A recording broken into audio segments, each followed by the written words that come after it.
All right, welcome to another episode of The Locker Room. We will be beginning to cover football, known worldwide, or soccer as Americans call it. This is my co-host here, Ivan. Ivan, welcome to the show. We're definitely going to be covering a lot of things here. We're definitely going to be covering a lot of things, and we're going to start off with the Premier League. We're definitely going to start off with the Premier League and some of the teams that have made it from the Championship over to the Premier League this year. Obviously, for those that don't know how the Premier League works, they have different levels of gameplay, right? You have the Premier League, which is a top-end league. Then you have the secondary league, which is called the Championship. Then you have League One, League Two. But it's a chain, top three teams of the bottom tier makes it up to the next tier. Obviously, once you're in the Premier League, that's the top league, so you don't go any further from there. You sit there, you try to stay there, you try to win the title. Amongst other competitions that they hold, such as a Carabao Cup, such as the FA Cup. Ivan, anything in particular that you're interested in looking at? Definitely like the idea of talking about the teams that just got promoted from the Championship. Definitely a lot of interesting things have happened to them the last couple of weeks. And yes. From what's his name? From Bournemouth, the coach getting fired, to Fulham actually surprising people, doing pretty well, staying 10th place. Nottingham Forest is a very sad start to the season. I hope they can get it together and try to stay the legendary club, man. I have a lot of admiration and love for that club. I hope they stay in the Prem this year. Yeah, they started off with a bang. They had a big win at the beginning of the season, and then it kind of just went down from there. They had a draw the next week, and then just losses. But we'll get more into that. Let's see. Let me just get some stuff up here. Perfect. All right. So, as you can see, this is a Premier League table, right? Topping off is Arsenal. Second is Manchester City. Tottenham Hotspurs. Brighton, and a surprising Manchester United. Outside of that, we'll get back to the top five shortly, but let's go ahead and take a look at the teams that were promoted. We have Fulham. Right. Let's take a look at their squad. It's coached by Portugal's Marco Silva. Their goalkeepers are Leno and Rodek. Then you have their defenders, Shane Duffy, Tim Reams, Kurzawa, who actually was a late loan from PSG, if I'm not mistaken. Mbabu,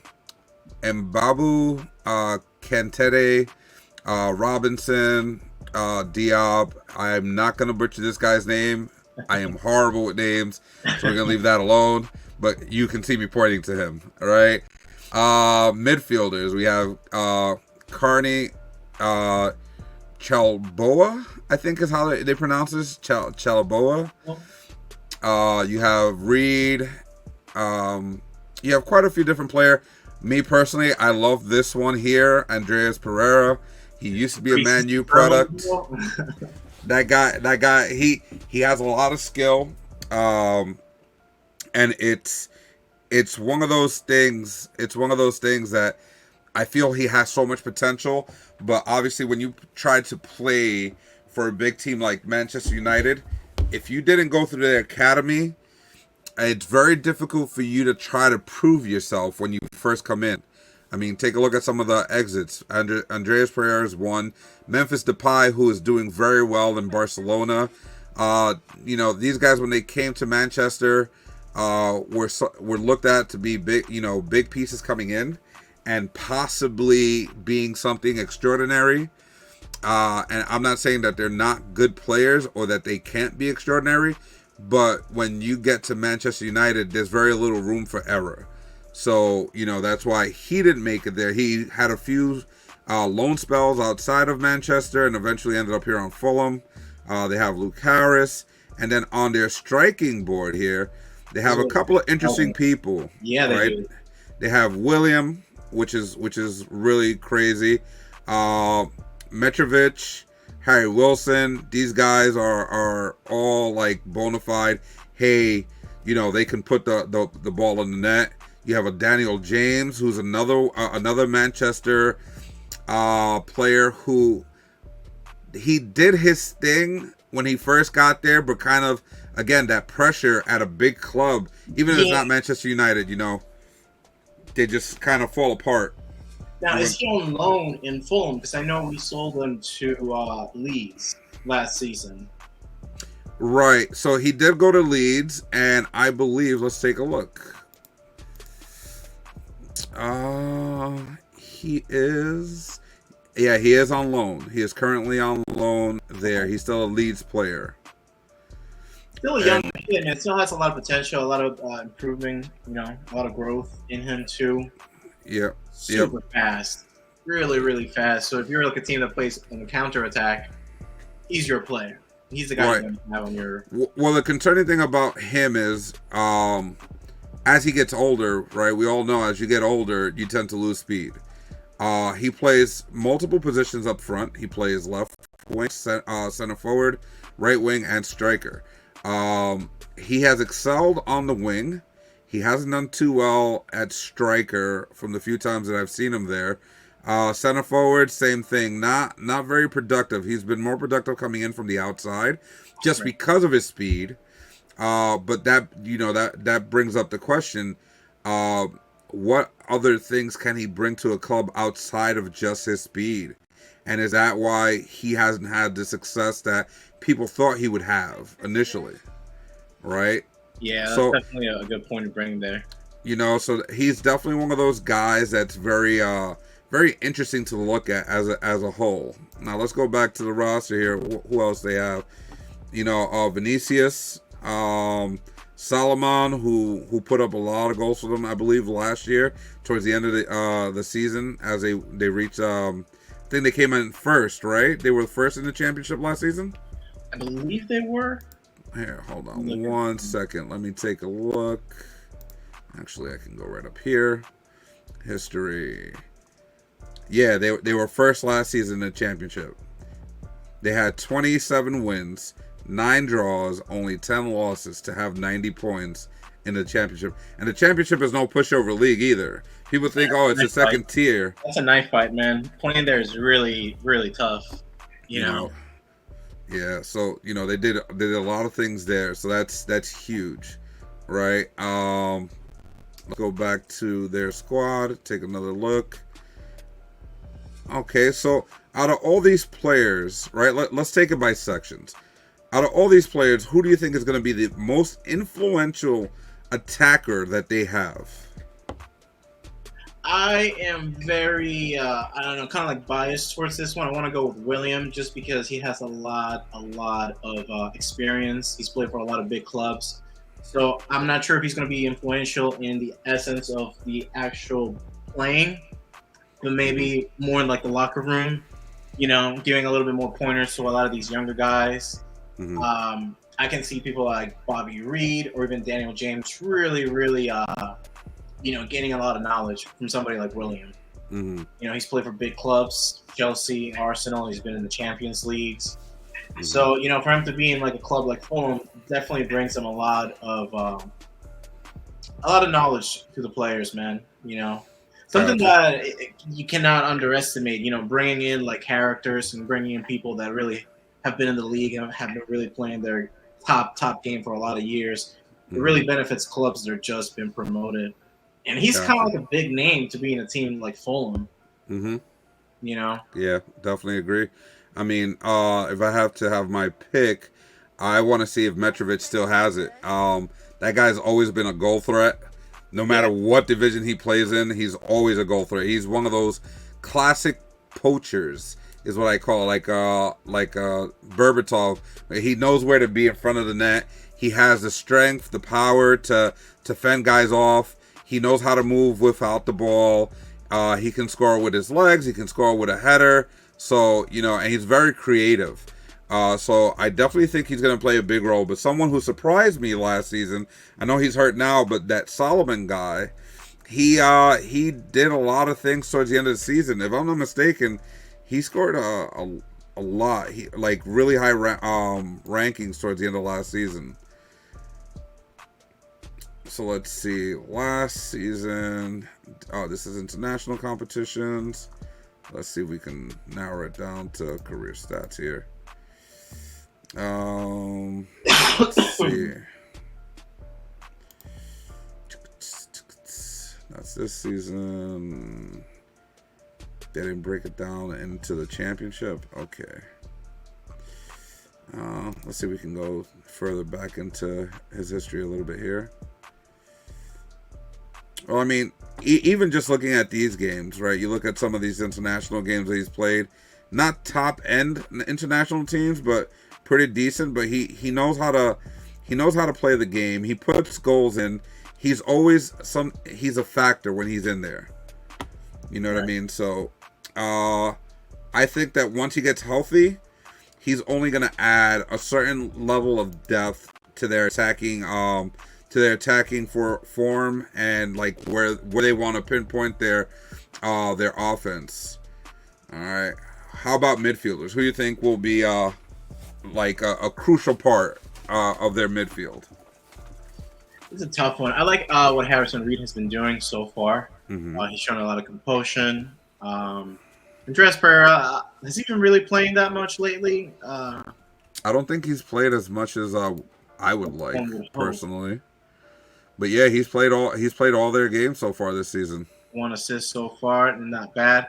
If he could be a little bit more consistent, man, that front could definitely get a lot of great assistance from him. Mm-hmm. But I feel like he's a great player, like you mentioned before. But he definitely takes a little bit of time to get like adjusted to like a new team. Yeah. I definitely think that it did not help him the fact that they put him on loan back in Brazil. Mm-hmm. They should have put him on loan maybe like last season. They should have put him on loan in maybe the championship team or something like that. Yeah. Somewhere a little bit more fast paced. But hey, man, I hope he does well this season. Yeah. I would say between Andres Pereira, I would like to say that he's going to do well. Gotcha. Yeah, I mean, looking at Andres Pereira, last season he played 53 games for Flamengo, and he only put up 8 goals, which is not bad for a midfielder. But he's a type of talent that he's more on the attacking side. So I definitely would have expected him to do a little bit more, maybe in the teens as far as like goals. But it all depends on how they ship up from him than goals, to be honest with you. Gotcha. So more assists from him. I think that'll be better. Let's see what he had last season. So last season he played. Let's go into Flamengo history. Into this season, and let's see if we can take a look at some of their stats here for that.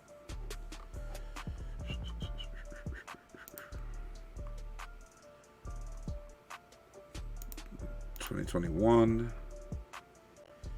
The fact that he's not mentioned on any of these top leaderboards, I just feel like he wasn't as effective as anybody hoped, which is probably why they didn't buy him on the off season. I believe he was a free signing for Fulham. I think they actually got him for like 16 million. Yep. Okay.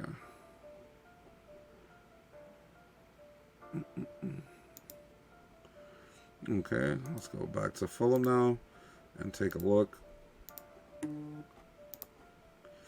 So my pick for their midfield, honestly, Reed is a very good center fielder, and he knows how to move the ball. But I think Carney's been with them for quite some time, and I think he's going to be the key on how the midfield is controlled.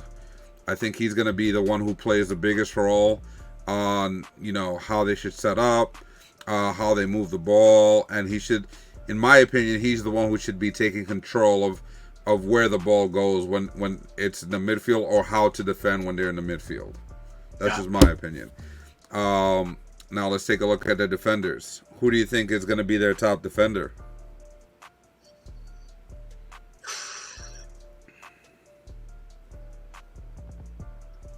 I don't know if it's the American bias.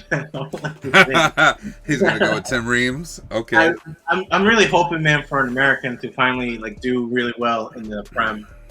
Mm-hmm. We've had a good history with Fulham. Clem Dempsey, Donovan. That was another one that played for Fulham. So, Antonio, I would like to say that he's going to do well. He's a young lad. I hope that he recovers soon. He plays for them. Gotcha. Shane Duffy is killer, though. He's got that Irish, just no nonsense grit that they bring. I feel like those are the important players, man. Because they're the ones that really keep you together in those very boring games. Yeah, I mean, they have a few interesting backs that can open up play in Tede and Kraswa. I always say his name wrong. But I definitely think it's going to fall on the shoulders of Duffy and Ream to really try to shut teams down, because communication on the back end is super big. And these guys have been playing together for a little bit now. And I think they're going to be the key to the success of this team. Because they really have to put a lot on their shoulders. Right? And then obviously in the goaltending situation, I mean, hands down, I think Leno's the guy for them. I think, he's proven it on multiple stages, including the World Cup stage, that he can handle big games. He can do big things.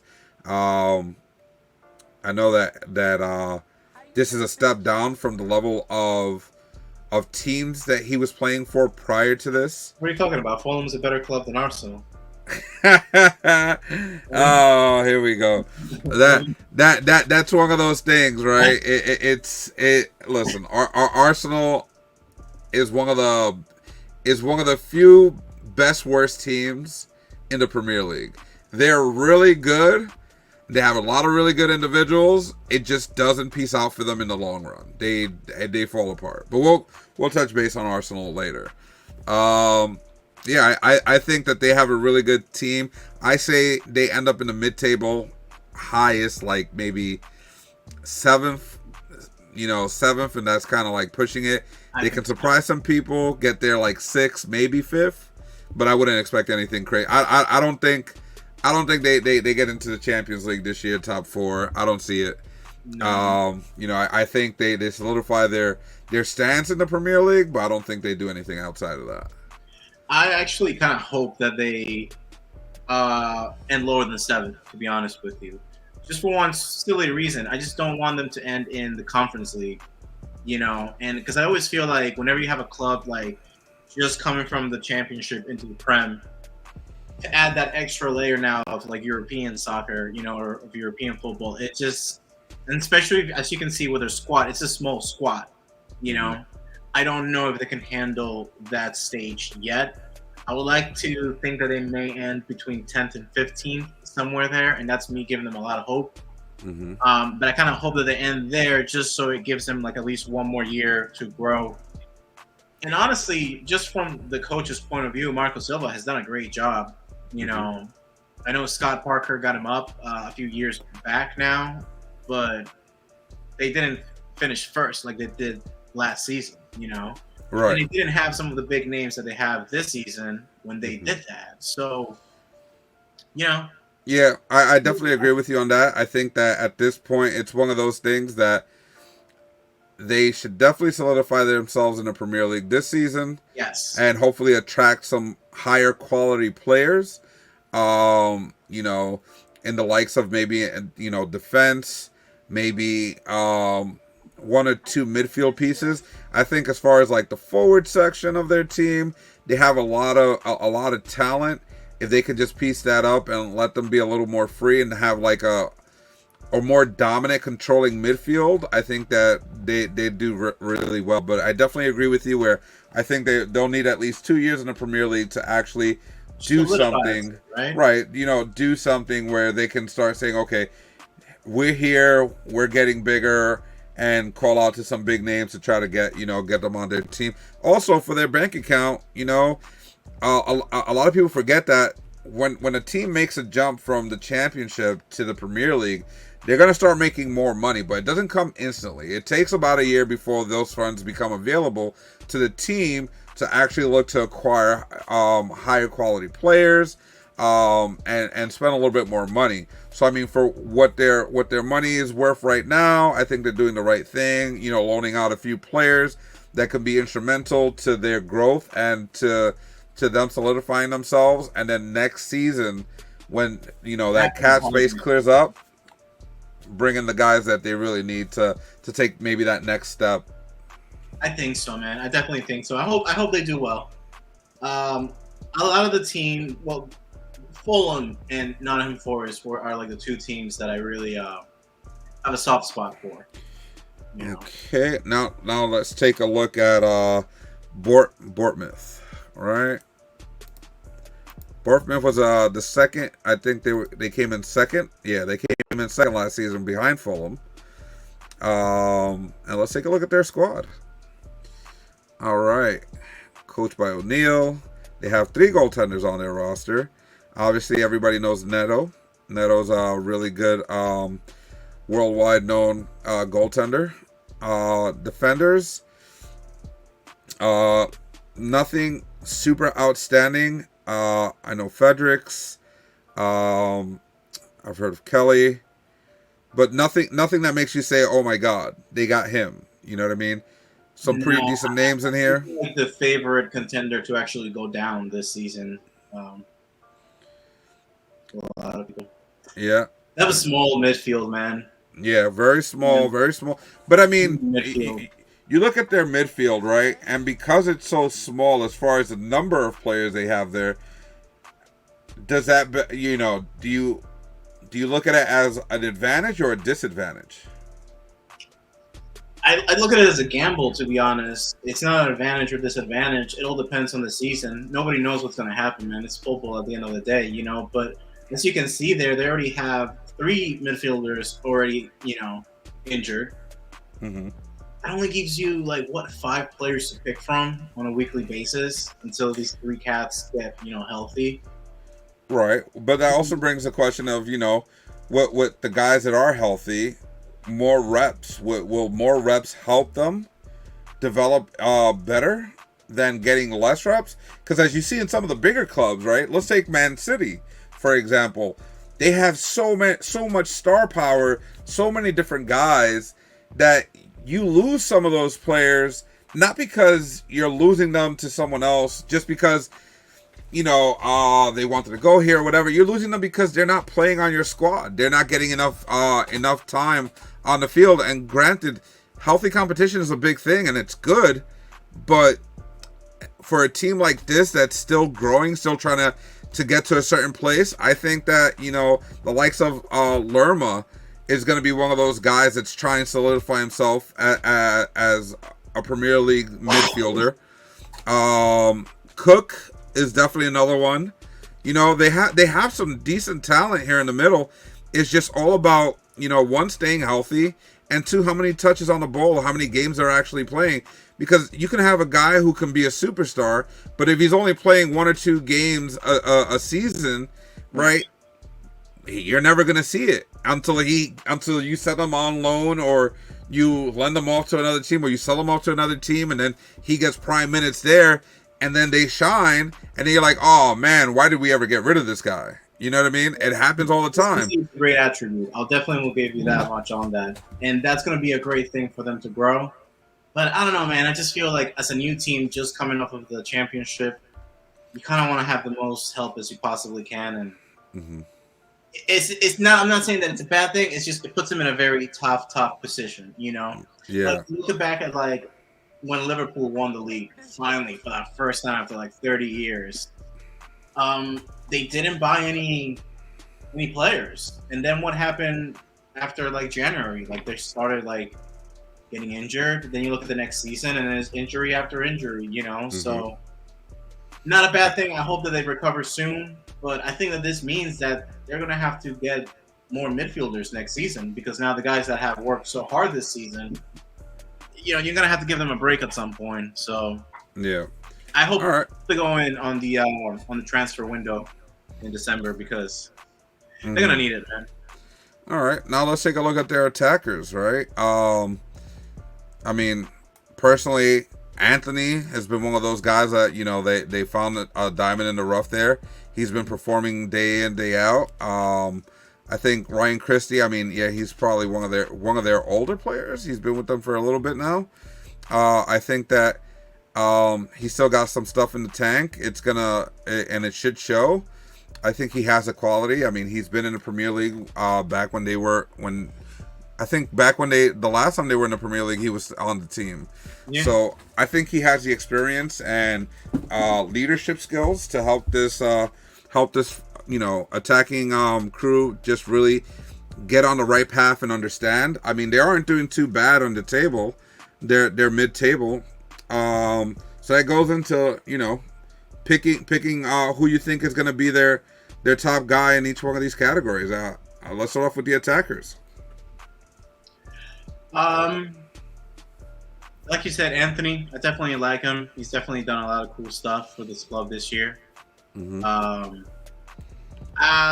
Chrissy, I have a soft spot for him too, man. I like loyalty.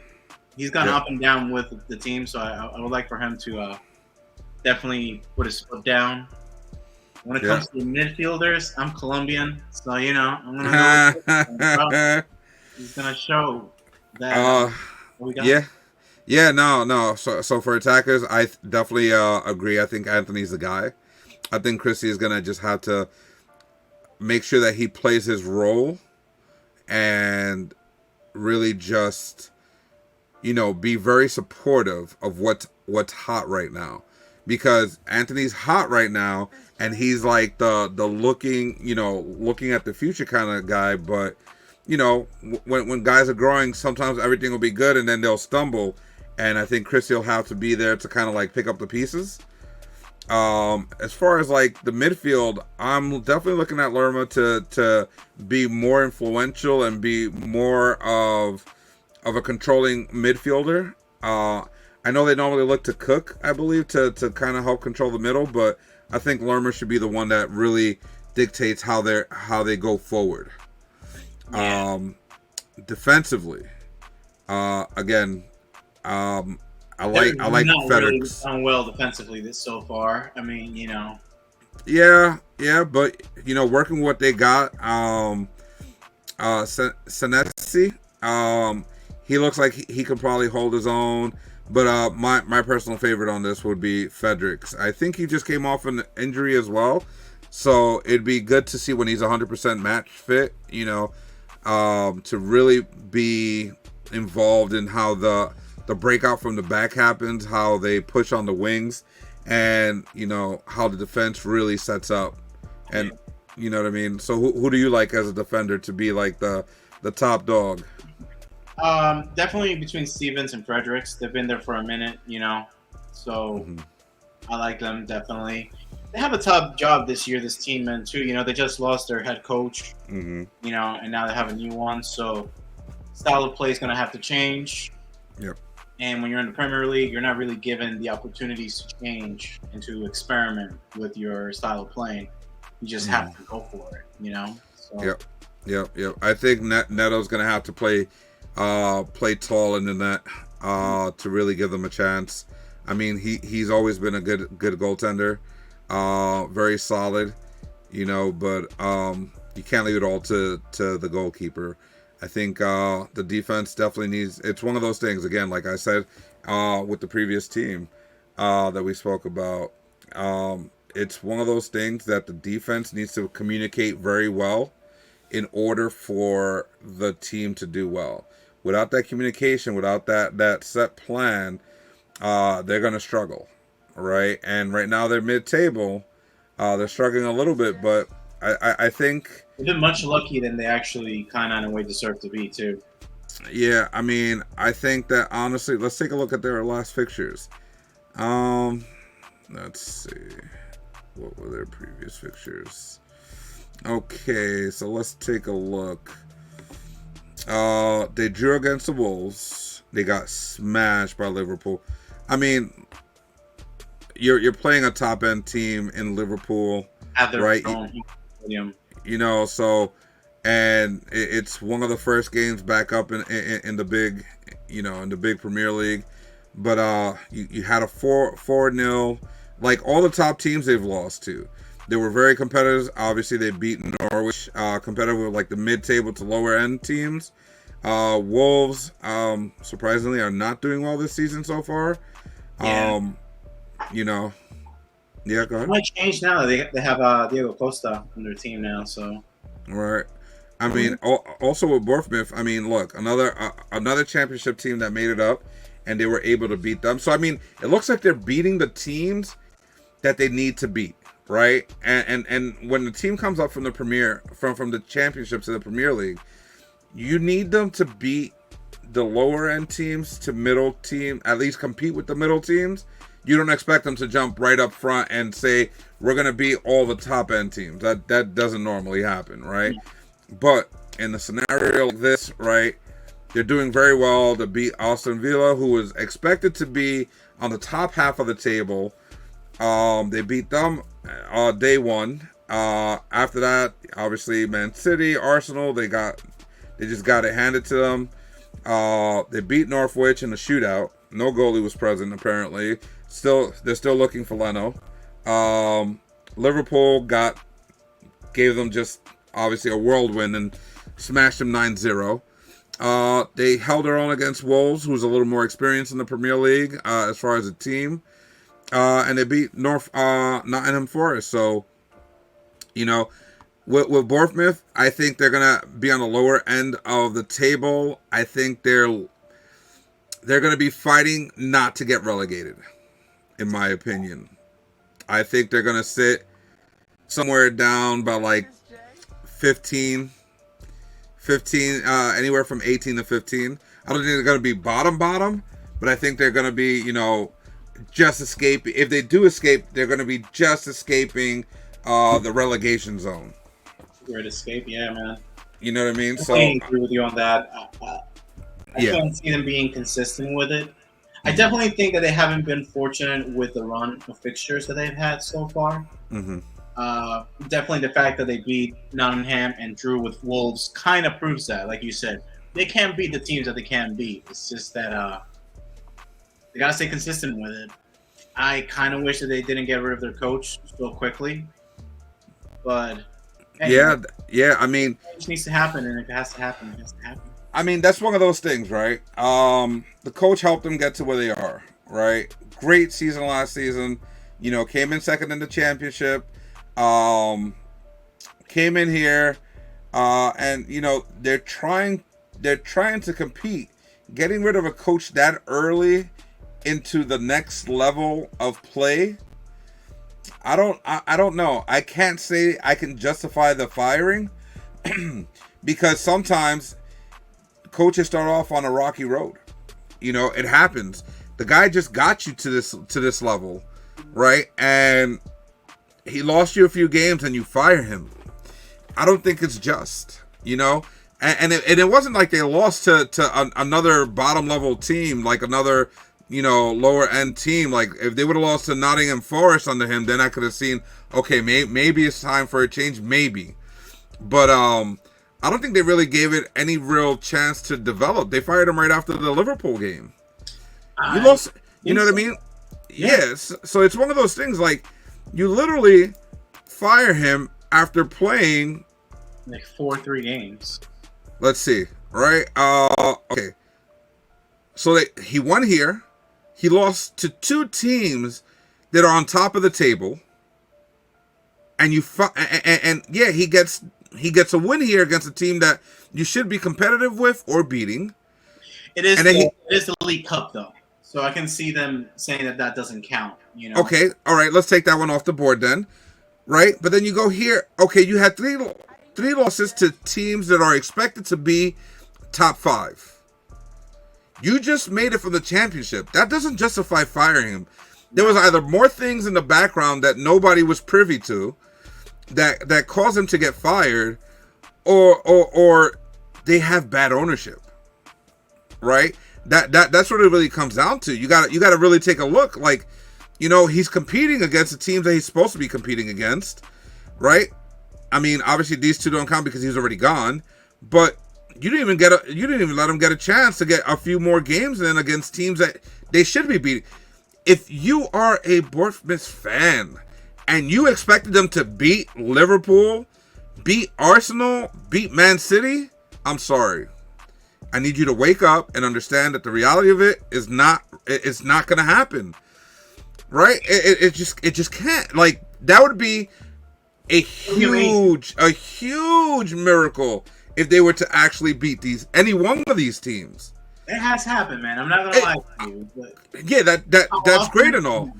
But I just don't think that you base a coach's job on teams that were pretty much a guarantee to give you a beating. 100%. And I feel like it's kind of like also,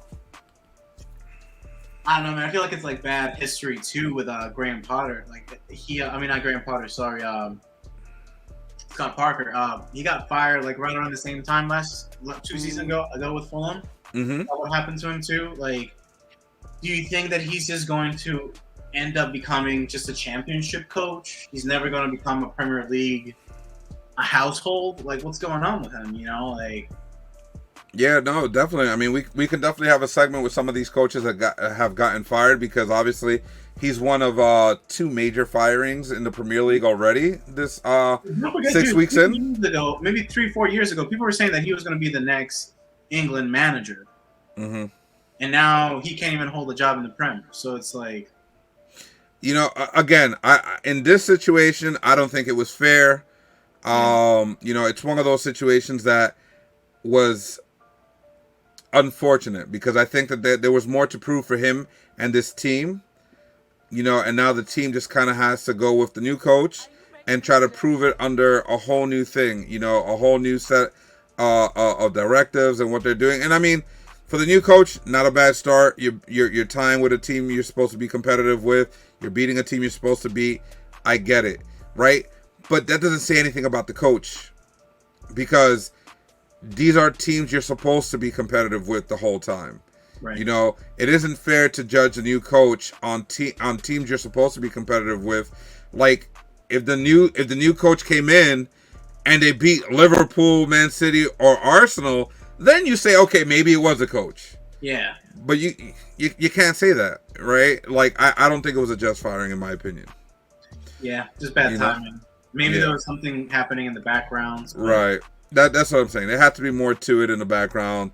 Maybe he wanted to make changes. Maybe he wanted to go after players and they didn't let him. And then the tanking, sometimes it is as petty as, oh, I didn't like what you wanted to do, and you don't like the way I came at you when I said we need to win, so on and so forth. Yeah, 9-0 is a bad loss to Liverpool. But listen, everybody's had that situation. Look at a team like Manchester United. They got beat 4. Southampton. It's happened to them last 2 seasons in a row where they've lost 9-0. Still the same coach. They still believe in his tactics. He's done well with them. So either management made a bad call, or they just stopped believing in the coach's tactics. We'll see as the season progresses. All right, now let's go to the last team that made it up here. Nottingham Forest. Okay, let's take a look at their squad. What do they have? Being coached by Steve Cooper. Goaltenders Hennessy. A lot of people know Hennessy. But the big surprise signing on this offseason, Dean Henderson. Dean Henderson is one of those guys that's set to be the number 1 for England soon, and is always fighting for that number 1 spot. Even at Manchester United, before they let him go, was thought to be the replacement for De Gea.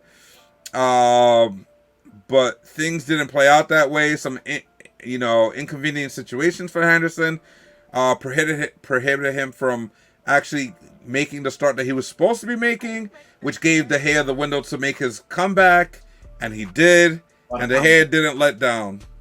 Yeah, man. So in a situation like that, I know Dean Henderson was very upset about the whole scenario because last season was supposed to be the season that he made that step up to the number 1 instead of the number 2. It didn't happen.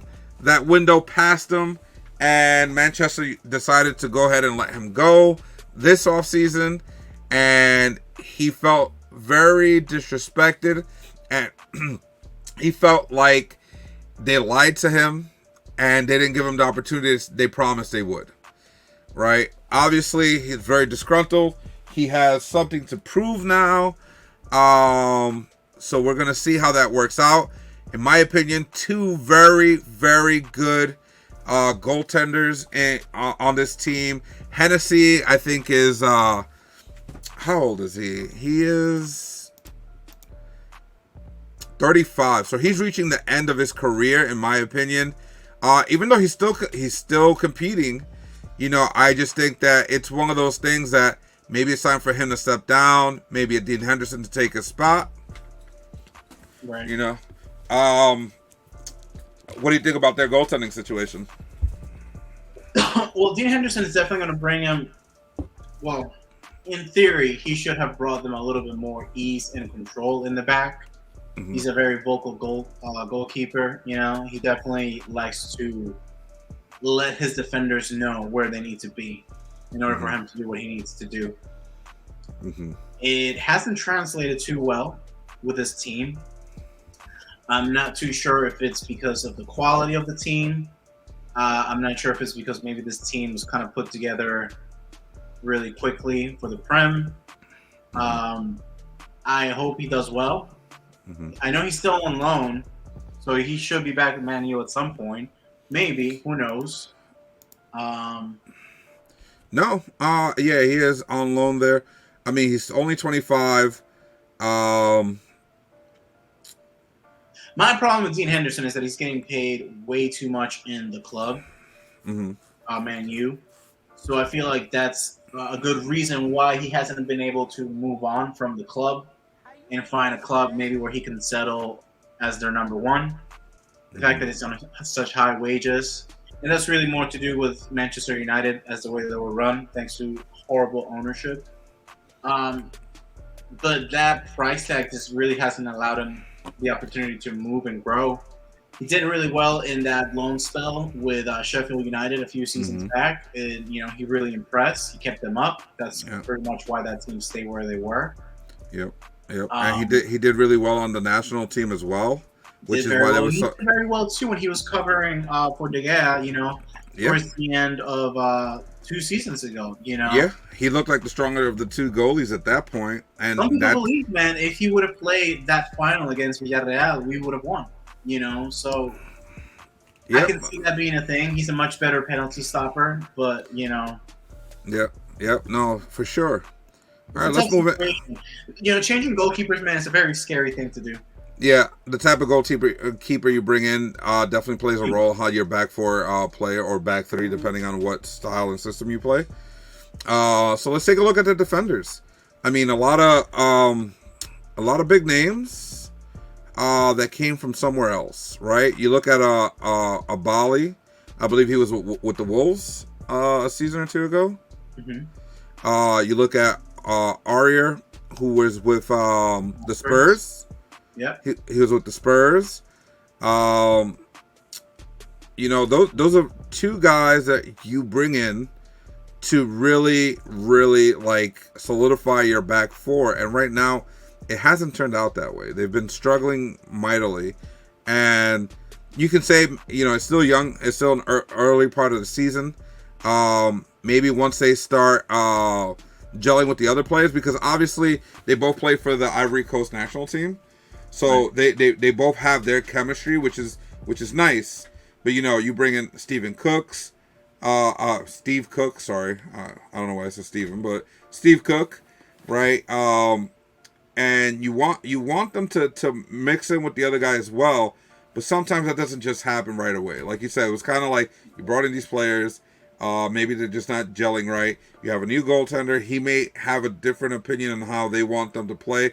I think that in order for them to improve this their defense, they're going to have to really have a better structure that incorporates the goaltender, the goaltender's vocal vocal leadership, along with the defensive vocal leadership. It's going to have to be one of those. Yeah, 100%. They definitely need to be a little bit more solid in the back. But it all starts in the midfield, man. To be solid in the back, you have to have a strong midfield, and I feel like that's really where they need to kind of focus on the most. Well, I mean, the midfield isn't horrendous. It isn't top end Premier League midfield, but I mean, Kayate. Structure as a team is what I feel like that's the problem that they've had so far. Mm-hmm. A lot of the Premier League players that they brought into the club this year, I feel like they have been in clubs that have solidified themselves as Premier League clubs. And when you have a lot of young kids coming in from the Championship, it's a different way of playing, different way of communicating, and that's where they need to kind of like gel in there, Yeah. Very surprised that Jesse Lingard made it to Nottingham Forest. I'm surprised he ended up on that team. I honestly thought he was going to end up on West Ham.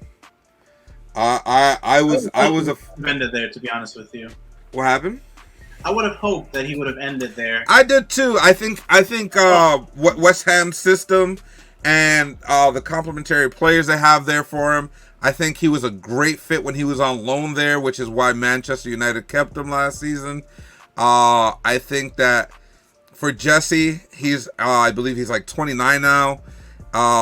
You're now no longer a kid in the league. You're supposed to be doing a little bit more. This is your chance.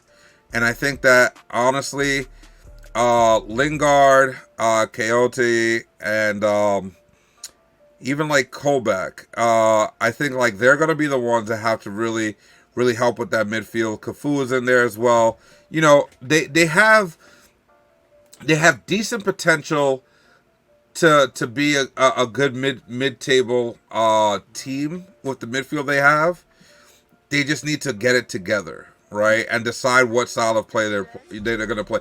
Because, like we were saying, a lot of these guys you bring in, they were part of another system, a different system. So they come into a team that just got promoted.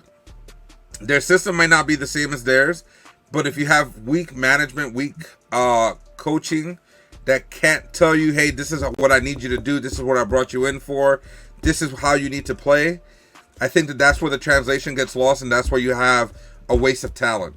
And in my opinion right now, they have a huge waste of talent with their midfield and their back end so far. Because they have potential to be a threatening team, but they're just not playing it. They're just not playing like it at all. And it's kind of sad.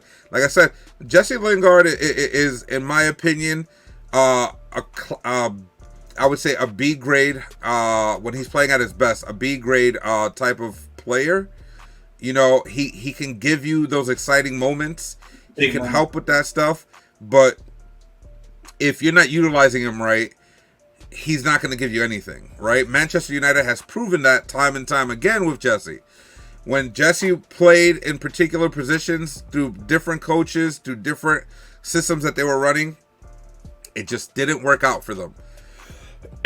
Right? It didn't work out. He gets lost in the field. He doesn't bring anything. It was when he plays that cam position where he has, the vision of the midfield and helping the attack where he is deadliest, right? And if you're not playing him there and your system doesn't have that opportunity for him, he's a wasted signing. Yeah, I definitely agree with you on that. You know what I'm saying? I mean, Coyote, he's one of those very unique defending midfielders. He's really good with the ball.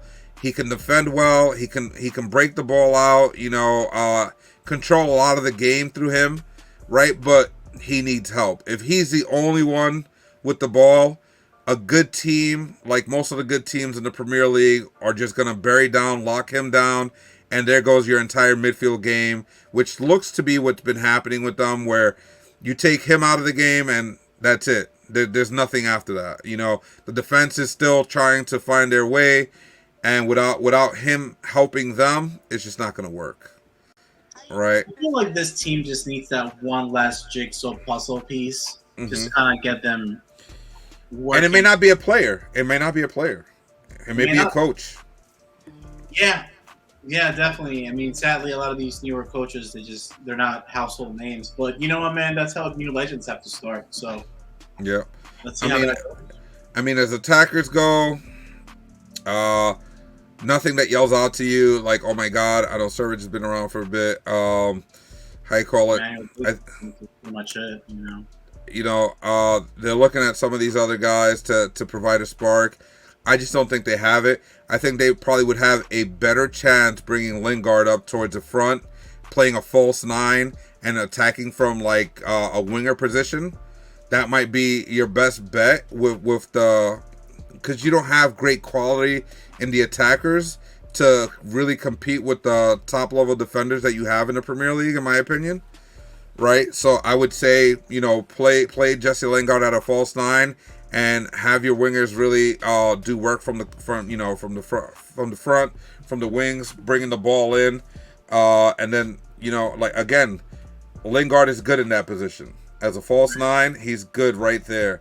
If you want to get one of these attackers out there, get him out there. Lineup is or no? Let's see. Let's go to one of their fixtures. Let's go. All right, we can do this. Let's take a look at their last setup. Okay, so they're playing a 3-4-3. Yeah, I'm sorry to say, Lingard's not that great coming off the wing. Coming in like this. Not the left. I don't think he's a left winger, to be honest with you. He did his best work coming from the right when he was with West Ham. Yeah, I mean, honestly, I would move him here. I would move him here. Put Jesse right behind them. Even if you want to keep this defensive structure, just put Jesse right behind those guys. I think that he'll facilitate the ball better. He'll be more of a difference maker if he was behind the strikers and not on the side of the strikers. Right. I think that's one thing that a lot of people don't understand. They get mad at coaches, they get mad at players, but yeah, you should get mad at coaches because they need to learn how to utilize the players and the player's style. Like when you get a player, know where he's good and what he can do. Playing Jesse Lingard here, you don't know what you're doing with that player. Yeah. That's just my opinion. Right? Yeah, no, definitely agree with you on that. My other critique with this team too at the moment is, if you look at the wings, at the left and the right, they have Lodi and they have Williams. They're great players, but I think you need to have maybe more of like a full wing back. Somebody that's more of a defensive minded player that can move forward, but then can come back to help and recover the ball. Because anytime I see a 3-4-3 going up against a team that's 4-3-3 or 4-4-2, I just don't feel like it gives you that solid defense that you need. Yeah. Unless you're using defenders as your wingers. Yeah, I mean, look, they're not even playing Bali. Is he coming off an injury or something? Let me take a look. What's going on with him? He's up there in age too. Let's take a look here. He is 31, right? But see, he brings that physicality, and he's not slow. No, he's not slow at all, by no means. He hasn't played. And I mean, if you're sitting him and not playing him, out of most of this, out of your defense, he's one of the guys that has the most Premier League experience. Yes. Why are you benching him? Let him be your general out there. I just think that they're making a mistake by not playing him, in my opinion. I mean, they're not even playing. Also, like, can you go back down? They didn't even play. What's his name? Serge Aurier. Was he injured? He's not even in the line. No, wait, hold on. Yeah, he's not even in the lineup. Maybe he wasn't ready. Maybe he's waiting for some of his paperwork to clear. I don't know. It's kind of weird. He's not even on here as an injury. Yeah. Obviously, there's more to that. I'll try to find out more for the next show. What's going on with him? But yeah, I mean, that's one of those situations. I mean, they're not fully playing the way they should be playing with the talent that they have, right? Definitely, 100%. Yeah. And I'm not sitting here saying that they're a top end team. I'm not sitting here saying that. I'd be lying to you if I did. I'm sitting here saying that, hey, they can be doing much better in maybe a different formation where guys do a little bit more. Yeah, I think they're a much better team than a team that has lost 4 on the rebound. So like, I just don't think that they should have lost 4 on the rebound like that. I think they're a much better team than that. Maybe it's a little biased of me, though. Of course, I actually do like this club. They have a lot of great history. Mm-hmm. With Brian Clough and their legendary ascension from the championship to what was then called Division 1 back in the 80s, and then winning the Champions League after that. It's a great team, has done great, a lot of history. I would like to see them become a solid Premier League club for the next decade. I think it'll be great. Yep. This is also one of those teams that have a few of these guys that we've mentioned are there on loan. Yes. But they need to solidify themselves as having a good structure and being a team that's not going to get relegated. Otherwise, they're never going to attract better names to solidify themselves further or be more competitive. They just need to do it. And again, I think he's on the older end, but he has decent history with the club where he can put goals in, he can make a difference. Taylor's one of those guys that they need to look for leadership up front. I think Surridge is as well. Surridge is 24, but he's been with them for a little bit. He's another one of those guys that's important to how they attack offensively. So it's going to be interesting to see what the coach does at this point of the season as far as attackers. Anybody you want to point out that might be an interesting look at when it comes to the forwards? No, not really. Yeah, again, it's a forward line, man. Yeah, I mean, there's not much to the forward line. It's a struggle.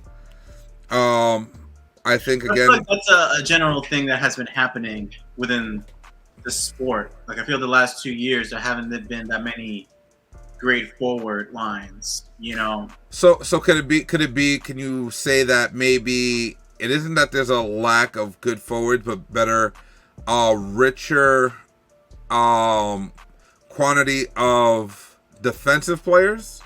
Because there have been some defensive studs that have appeared out of nowhere. That they have. I feel like there's definitely has been a growth in that. I mean, maybe it's also the fact that there hasn't been that next generation strikers that have solidified themselves. I mean, yes, you have your Erling Haalands, you have your Kylian Mbappes. Yes, I understand that, but it's like I feel like the next generation of strikers is still they're still developing. Exactly. Because you still see a lot of clubs, man. They're still depending on guys that have been playing for 10 years or so. I mean, look at us as an example. We're still depending on somewhat to an extent with Ronaldo, but he's talking about Manchester United. Yes, we are both Manchester United fans. It's in our heart. We love them. I gotta agree with you on that one, but we'll touch more on Ronaldo and Manchester United when we talk about the top 5 shortly. So, in the next show or so. But I mean, for me, I think midfielders, key players, it's definitely going to be Kayate and Lingard. They're going to be the vital part. Kayate more, not even for his offense, because he can score, he can do those things, but his defensive structure, and Jesse Lingard, on the basis of finding that next gear that he found when he was at West Ham. And again, I just think that it's bad use of players, putting him like on a wing spot. He does not thrive on the wing. I think you need to understand that as a coach, right? And maybe even as a player, where you bring it up to the coach. He's not a good, he's not a good striker. He's not a good winger. He's a 100% a 10. He's a cam. That's where he does his best work. Yeah. He can give you a little bit of everything, whether it's passing, whether it's scoring, creativity, on and off the ball. I just think that if you don't use him right, your whole midfield is going to be up in question. You could definitely use him as an 8 too, but I feel like you could use Lingard as an 8 if he has a strong 6 next to him. Yeah. Somebody that can be that sweeper, that defensive wall. But right. You said, either a 10 or an 8. Like that's it. First of all, one of the things that he used to bring was his speed. Like I said before, with other players, once you start reaching a certain age, you start losing your speed, right? And at this point, I don't think he has that speed that he once held. And he's still a very impactful player, but he needs to be in the right place to be able to use his skill set. And his skill set no longer revolves around speed. His skill set literally is just, controlling the ball, controlling the play, and controlling the attack, like being that guy in the middle behind a striker or behind 2 strikers. But you can't expect him to do something on the wing. That's just not his strong suit anymore. No. Defense. He's had great moments coming from him, but I think those days are far gone. And that's no disrespect to him as a player. No. It's just that as people get older, he has a lot of years ahead of him, but it's just not at the wing. He has to play according to where he is, Mm-hmm. Going into their defense again, crucial players, Aurier and Bowley. I think you have to start getting them reps. You got to get them in there. They need to be a crucial part of your defense. If you're not doing it, I'm sorry to say, but these other guys, right? And that's no disrespect to them. Sorry, McKenna. Sorry, Cook. If you don't get these guys involved in your defense, you're going to struggle mightily. These guys have the experience of being on good teams in the Premier League. They know, they know what's necessary. They can bring what's needed. They can bring that leadership. And then you add them with with the likes of Dean Henderson, then you're looking at something. But right now, the way you guys have that set up, where it's like 3-4-3, I don't like it. I don't like that. Again, especially with people like Lodi and Williams, they're not really defenders, man. They're midfielders. Exactly. Yeah. And you want to use them as a midfielder defense thing. They're just not that. Lodi, maybe he kind of got away with that a few seasons back, but again, this is the Prem. You can't play the way you would play in other countries. I just think if you're not utilizing these 2 players, you're not in a good place to literally be effective as a team. It's just not going to work. So hopefully Steve Cooper can get this team together, get on the right track. Like I said, I'll look into why Aurier wasn't even in the lineup. I don't know what's going on there, but we will look into that. So that does it for the bottom 3 teams. The 3 teams that got that came up from the championship. Now let's take a look at the top 5. Right? Top 5. Do you want to take a quick break, get something to drink? Got my drink here the whole time. I'm good. Okay, 104.35. 104. I'm going to go get more. I ran out. 104.35. Okay. Edit list. Okay, I'll be right back. Yeah. Ooh, gonna grab my phone charger, I guess. We'll be right back too.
Holy shit. So far we're an hour in. We only have one stoppage, which is good. So, I mean, the way we do it is, once I edit it, I'm going to drop, like, one big video, right? And then after that, I'll segment it out where we'll cover, you know, it'll be like Nottingham Forest, it'll be Fulham, and then, you know, we'll put, you know, does Fulham have what it takes? You know, Bournemouth, did the coach make a difference? You know, like different things like that, like for each team type of thing. We do that for the hockey stuff as well. So. Oh man, are you drinking Arizona? We should get sponsored by them. No, I'm drinking water. I just like their bottles. Their bottles are really good. Yeah, no, they last forever, dude. They have really good bottles, man. All my bottles in my house are literally Arizona bottles. That's it. Cool. So yeah, we can. I still can't believe that they canceled all the next games for Sunday. Oh my god, I'm super pissed. Like, I get it. I'm just super pissed about it. Like, come on, man. Who cares? One lady, man. I listen. I get it, but now it's like, I don't know. It's just in an already fucked up scheduled season of soccer. Yeah. You're taking away the bright light of Sundays. And listen, not to disrespect the Queen, right? God rest her soul. It's one of those things that needs to be kind of like respected to a degree where you're not gonna cancel the game, but you'll maybe say all the games played on this weekend are for her, stuff like that. But you're already about to take a 2 month, like a whole month and a half hiatus for the World Cup. Like, why? Why stop the season? Okay, cool. In the words of Nipsey Hussle, my president is black and my Lambo is blue. Well, fuck the Queen. The Queen has seen all of them die before her, so just saying. She's been around fucking forever, bro. Dude, like she was a teenager during World War II or something like that.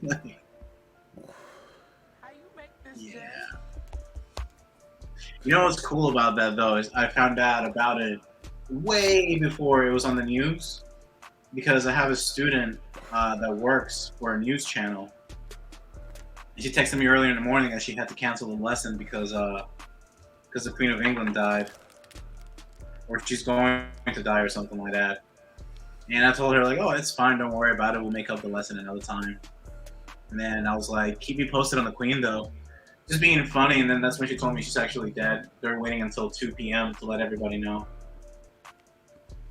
So she died way before we all knew about it. Probably within a good 12 hours before everybody knew. Probably. You know. The best post I've seen, though, is somebody said, "Hey, everybody around the world, England's kind of distracted. Perfect time to get your shit back from the British Museum."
All right, cool.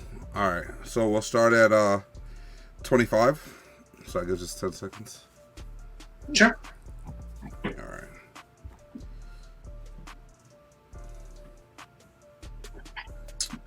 And the top 5. All right, looking at the top 5 of the table in the Premier League at the moment. Arsenal. Yes, everyone. I said Arsenal is the number 1 team after 6 games played in the Premier League. Man City, number 2, just 1 point behind. Behind them, Tottenham, also with 14 points, tied with Man City for second, is currently on third due to goal differential. Brighton Hove Albion is fourth. What? 13 points. Yes, they are fourth with 13 points. Surprise, surprise. Manchester is at 5th place, just 3 points behind Arsenal. Now, let's break this table down. Arsenal. Is it a surprise to you that Arsenal is the number 1 team 6 weeks into the season? Yes, it's early, but is it still surprising that they're so high in the food chain right now? No. They've had easy teams to play against. The first tough team that they faced, which was us, crumbled, 3-1 loss. They're going to crumble, man. They're not going to be a winning club. They're not going to do it. You just wait until they have to. I mean, I understand that we just played European soccer and they won. We lost. But I don't think that they're going to maintain that for the whole season. So you don't think they're going to maintain that level of play? No, that has been their thing since Arteta got in the team. They do really well for this like bubbles, and then it just bursts, it all collapses, and then they have to restart again. There's no consistency with that coach. And just go to their fixtures. What were the first teams that they played against? Like, let's take a look. It's like that same Bournemouth, like analogy. Like they're beating the teams that they're supposed to win. exactly. Okay, so let's take a look, right? All right, first game of the season. Crystal Palace. Crystal Palace. Come on. They're so Crystal Palace is supposed to be a more competitive team this season. But hands down, Arsenal is supposed to be the better team on paper anyway, so they won that game they're supposed to win. Fulham. That's another game that they're supposed to win. Right? The fact that it was even that close, 2-1, questions, right? Yeah. Aston Villa, another team that they're supposed to beat. Again, 2-1. Even the Leicester game, like it was supposed to be more like close, but Leicester's not doing great this year. I can see them taking advantage of that. Okay, then they get to Manchester United, right? Red Devils, right? Manchester, completely different story. But when they came into this game, Manchester was just starting to get their team together after a horrendous start to the season, right? And they were able to beat Arsenal 3-1, and it was a very convincing win because both teams were good offensively. Arsenal definitely had more of the pressure throughout the game, but it was when Arsenal was playing at their best that Manchester United found their goals. Is that what's going to come for Arsenal? I think it might be an indication. Arsenal is one of those teams, in my opinion, that has always been a very good team that can never get it right. Like they just can't put it together. Yeah. I mean, they only did it once in their history. They've won the league plenty of times, yes, but I don't think they're gonna get to those heights of like that they did with Arsene Wenger. Like you're just not. He was a legend. They're poorly run, and that's coming from us. Yeah. They're very poorly run. I just don't see them as a contender. Like everybody's losing their minds about them. They're a decent club. They're no big club, in my opinion. Mm-hmm. I don't think I'm not surprised that they are where they are. Yeah, Let's not forget that Jose Mourinho had Tottenham Hotspurs on top of the league 2 years ago, same amount of time, and then it quickly crumbled. Like, Yep. No, and I mean, I don't see it in them to keep this up, especially with again European soccer coming up. Then you have the World Cup to add to that. Mm-hmm. They're just not. I mean, come on. I mean, they have a couple of interesting games coming up in the league. Obviously, this game against Everton has been postponed, if I'm not mistaken. All the games on the Premier League have been postponed, in honor of the late Queen. Much respects. Prayers out to her family from the show and from everybody associated with us. It was a sad day, but the game has been postponed.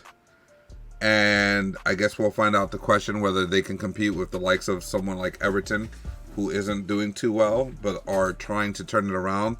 I mean, it's one of those situations. Can they maintain form? Arsenal, we don't know. That's their biggest question for this season. Can they keep that form? And yeah. Now, Manchester City, the second place team. I am not surprised too much, and I don't worry for them at all. No.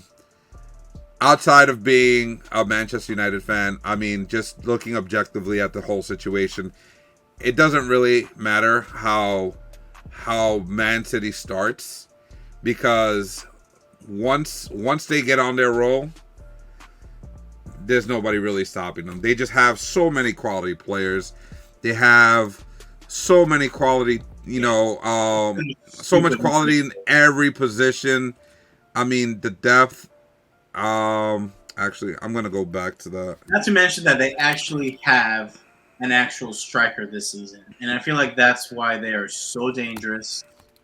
That's why they've doubled the goal difference. Like, look, dude, the goal difference between Manchester City is the same as Arsenal and Hotspurs put together.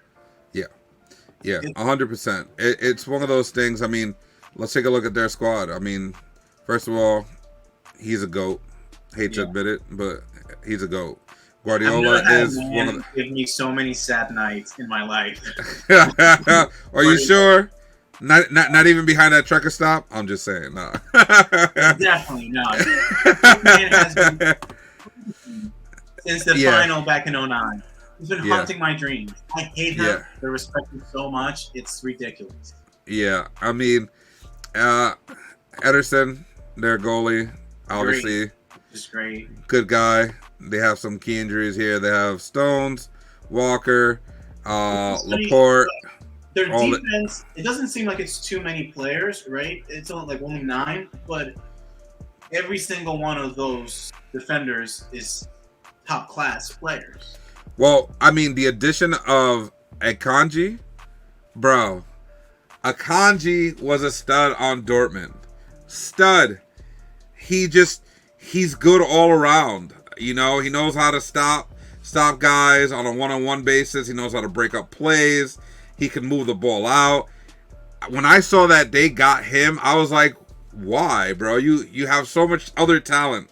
Like, please, let someone else get something, you know? It's like, Jesus.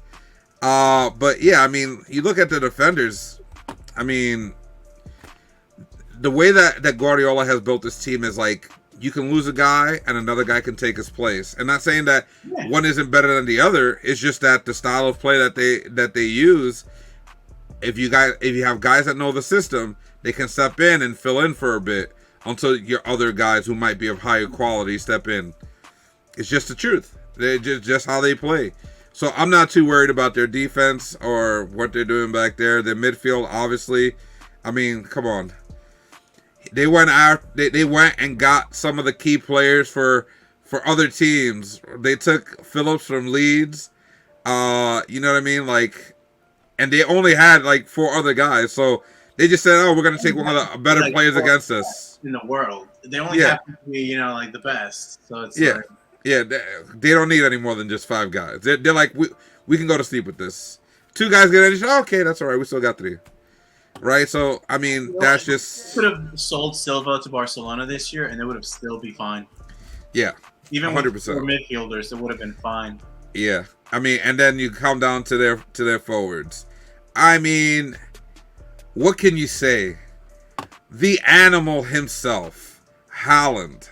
Yeah, that's all you need. Everybody else is a bystander to what this guy can do. I mean, yeah, Mars is good, Grealish is good, Foden is good. All these guys can be superstars, but this man is elite. Yeah. I mean, he's scoring goals at a ridiculous pace. He has shown that his game can transition from Borussia, from the Bundesliga to the Premier, even to the Premier League, even internationally. Yeah, he actually looks like a threat because of it. So he's just. The kid is a phenom, and he's something special. He's something that you want to keep an eye on. He looks to be one of those special players, like when you first started noticing a young Cristiano Ronaldo, when you first started noticing a young Leo Messi, a first Ronaldinho, like all these special players.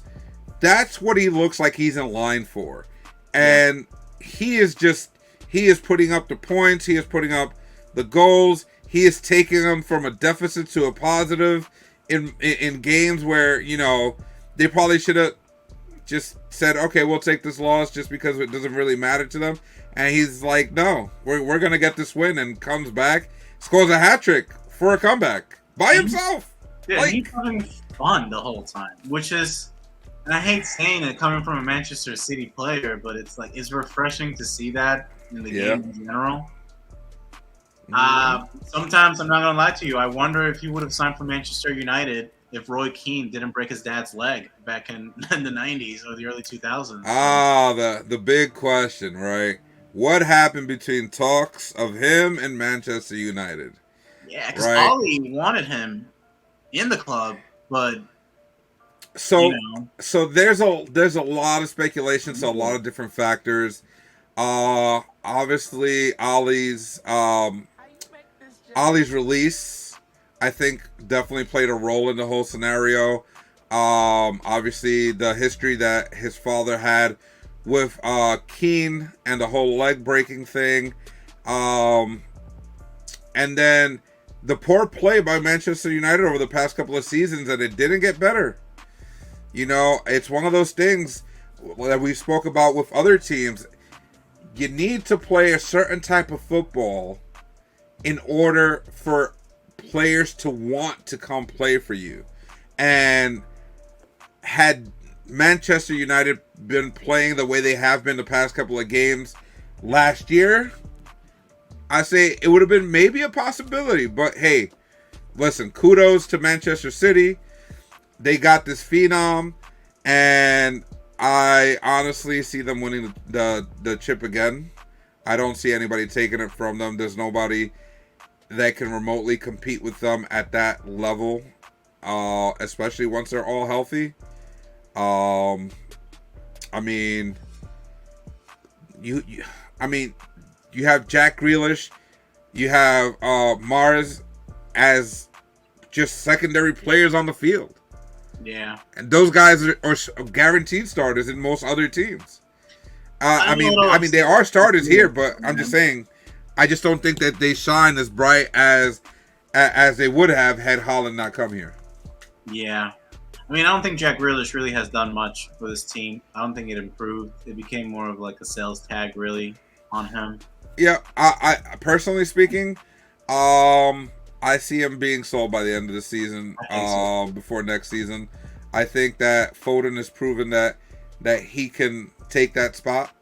And he's an academy graduate too. That's always a plus, man, with any club. Whenever you have an academy graduate, it's always a plus. The crowd always stands behind them. It just brings a certain feel to the game. Yeah, it's just one of those things. I mean, what else can you say about? I'm not gonna lie to you. I'm low-key jealous that they were able to catch that Argentinian cat, Julian Alvarez. Oh yeah, Alvarez. Yeah, again, all these guys are under the shadow of Haaland at this point. There's nothing you can do, right? The kid is just, he's a phenom. He's special. So if you haven't seen him play, listen, watch the next time the kid plays. There's something special. The guy has height. He has speed. Yes, even at let's take a look at how tall he is. Let's take a look at all his attributes here. 6'3", right? 6'2", something like that. Yeah. Come on. A guy this tall should not be running as fast as he does. And strong, too. He's strong, fast. Control of the ball. He's got a touch, man. Like now, my question for the future, not for right now. Obviously, right now the kid's a stud. For the future, as he gets older and starts losing some of that speed, will he be able to retain his game? Like some of the older guys, like a Nistelrooy, Berbatov, Van Persie. Van Persie was never really that fast, but they had some speed to their step at the beginning of their career. But as they got older, they developed their other skills, their passing skills, their holding skills, their poaching skills. And that's what made them deadly strikers, right? This guy has it all right now. But once his speed starts diminishing, will he be able to lean on those other talents to really keep him in the prime position that he is now? That's a question. That's definitely the question for him, for his character. I can see him becoming like look at this Ibrahimovic type of player. Yeah, like Jesus, 2 hat tricks in a row. I mean, in 6, in all competition, in 6 weeks, right? He has what? Let's see. 6. That's 10 goals. 10 goals in all competition. In just 1 week. 2 weeks, sorry. Oh man, that's insane. Isn't that how That's much? Who scored that much last year for us for the whole year? oh god. Yeah. He who shall be remain nameless at this point. Right? I listen. I'm not gonna throw any shade on Manchester City. I respect what they're doing. I respect this kid's name. This kid, what he's doing. 8 goals in the Premier League in 6 weeks. In 6 games Look at that played. look at his like career stats though. That's just ridiculous. He played 89 games for Borussia Dortmund and 86 goals. Yeah, let's take a look at this. Yeah. Dude, that's close to a goal a game on average. Yeah, even on Salzburg, look, 27 games, 29 goals. You know, obviously it was a huge jump from here to here, but what was he, like 10? Yeah, Like, and that's when he was with Ali and Mold. He was still developing as a player, but exactly. And then he's just a phenom. Listen, kudos to Man City. I don't think we need to talk about them anymore. Nah. I mean, they're in line for another championship. I hate to say it as a Manchester United fan, but hey, respect to Man City. You guys have one of the best, if not the best, team on the planet. Just all around, it's just, you guys are amazing. And yeah, I'm jealous. Enjoy the weekend, boys. Old dynasties die. Yep. All right. Tottenham Hotspurs. Oh man, what can we say about the Hotspurs? Hotspurs are one of those teams that they're really good. They have a bunch of good players, right? But they can never put it together. Nah. And nobody understands it. Nobody knows why. It just doesn't work for them. They have... Let's take a look at their squad. First of all, Conte, you're a great coach. Right? Definitely. You know, you have Hugo Lloris. Not to mention, sorry to cut you off, but he's also won it before. He's won the Premier League with Chelsea, you know, so... Yeah.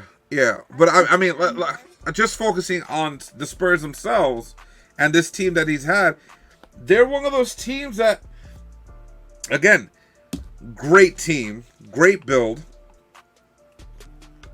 Unfortunately, I don't know what happens. They just fall apart. Spurs. They fall apart. Exactly. And that's what people say all the time, right? Oh, it's just the Spurs. It's expected. Right? And it's sad. There's a lot of likable players. Great squad, man. Like, you have Hugo Lloris, World Cup champion, great. And even Fraser Forster is great, too, as well as a goalkeeper. So you have 2 great keepers. If you want to have, like, a Prem League and, like, a Cup goalkeeper, he's a great number 2. I mean, that defense is small, man, but look at that. Like, Ben Davis, Eric Dyer, you know, Davidson Sanchez, he's done great. It's just, they could just never get it together. Yeah, I mean, they normally play with a back 3, right? And then they have, like... Lately, they've been doing that. It's really more of, like a 5-3-2-3 type of a thing. But again, the back defense, they're playing full wing backs. So they go forward and then they go back as like mid. I mean, these defenders are good. They're all good. They're no slouches. They all work hard. They all have something in the tank. And it just falls apart when it's most important. Yeah. Like, they're currently in the top 5. They're number 3. They're not going to be there at the end of the season.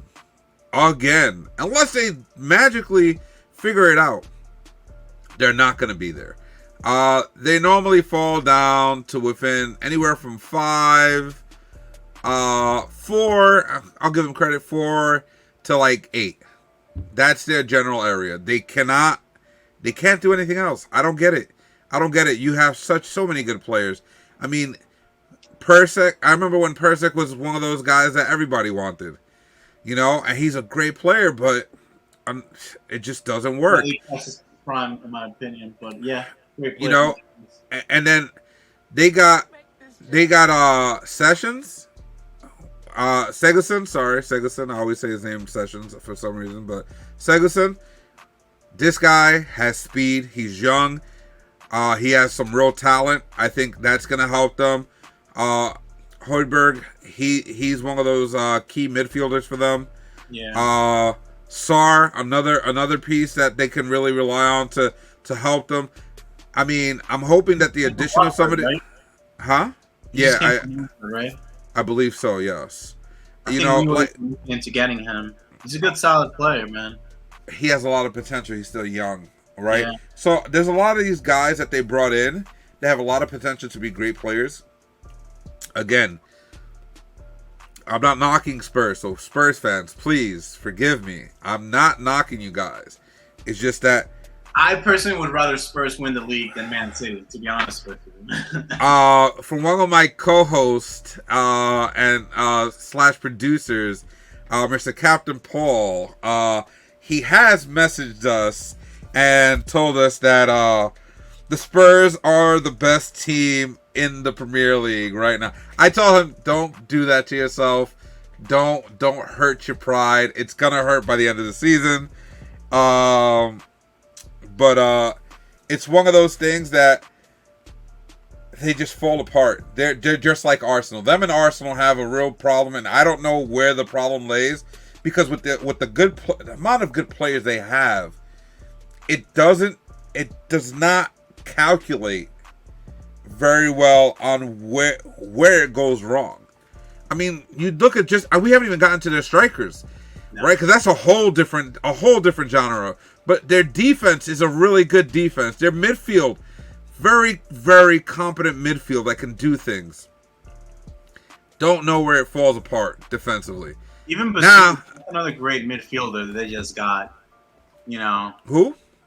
Ives Bissouma. Oh yeah, for sure. Yeah, it's I don't know. Maybe I'm hoping that these additions to the team this year solidify them to where they should be. They're definitely a top five team, or at least contending to be in the top 3 teams. In my opinion, I think they have that level of quality amongst their players, especially when you get to this next part here. Come on. Their offense, their forwards. This lineup will take almost any defense to school when they're on fire, when they're playing their game. And Harry Kane, come on. The guy, goal machine. Yeah. He's everything. He's everything that you want in a striker, except speed, obviously. He doesn't really hold that speed anymore. And he never really had great speed, but he had deceptive speed. Now it's just, he's okay. He's fast enough. But he's got control and definitely placement on his side now. Yeah. Have the speed. He's definitely one of those guys. And he has some strength, He plays more of that poacher role with a great foot. He can score beautiful goals. I mean, hands down, he can score from far, he can score from close. He's a threat from 5 yards outside of the box as much as he is inside of the box. He can shoot the ball, right? And that's one of those things that you're just like, wow, that's great. Let's go to Son. Oh my. He's magic, right? Coming off the wing. He knows how to get around guys. He can dribble around guys. He can go through guys. He's not the strongest player, but he knows how to use his body well. A lot of speed. One of the few problems I find in this game, his foot is 50-50. He can give you a spectacular goal or a spectacular shank. Yeah. Right? So you're gonna get a beautiful goal, or you're gonna just wonder what happened. Right? That's his only downside. Still, I believe he's in I his would mid. say his physical game is also a weakness. He's not a physical player. No, but he knows how to use his body. He knows how to stay in front of somebody, kind of angle his body where his strength won't really be exploited so badly. So he knows how to do that pretty decently. I mean, he knows the ball pretty well too, as well. I'm not gonna lie Yeah, to that. I'm still you a know what I little mean. bitter from when they played against us and he fell.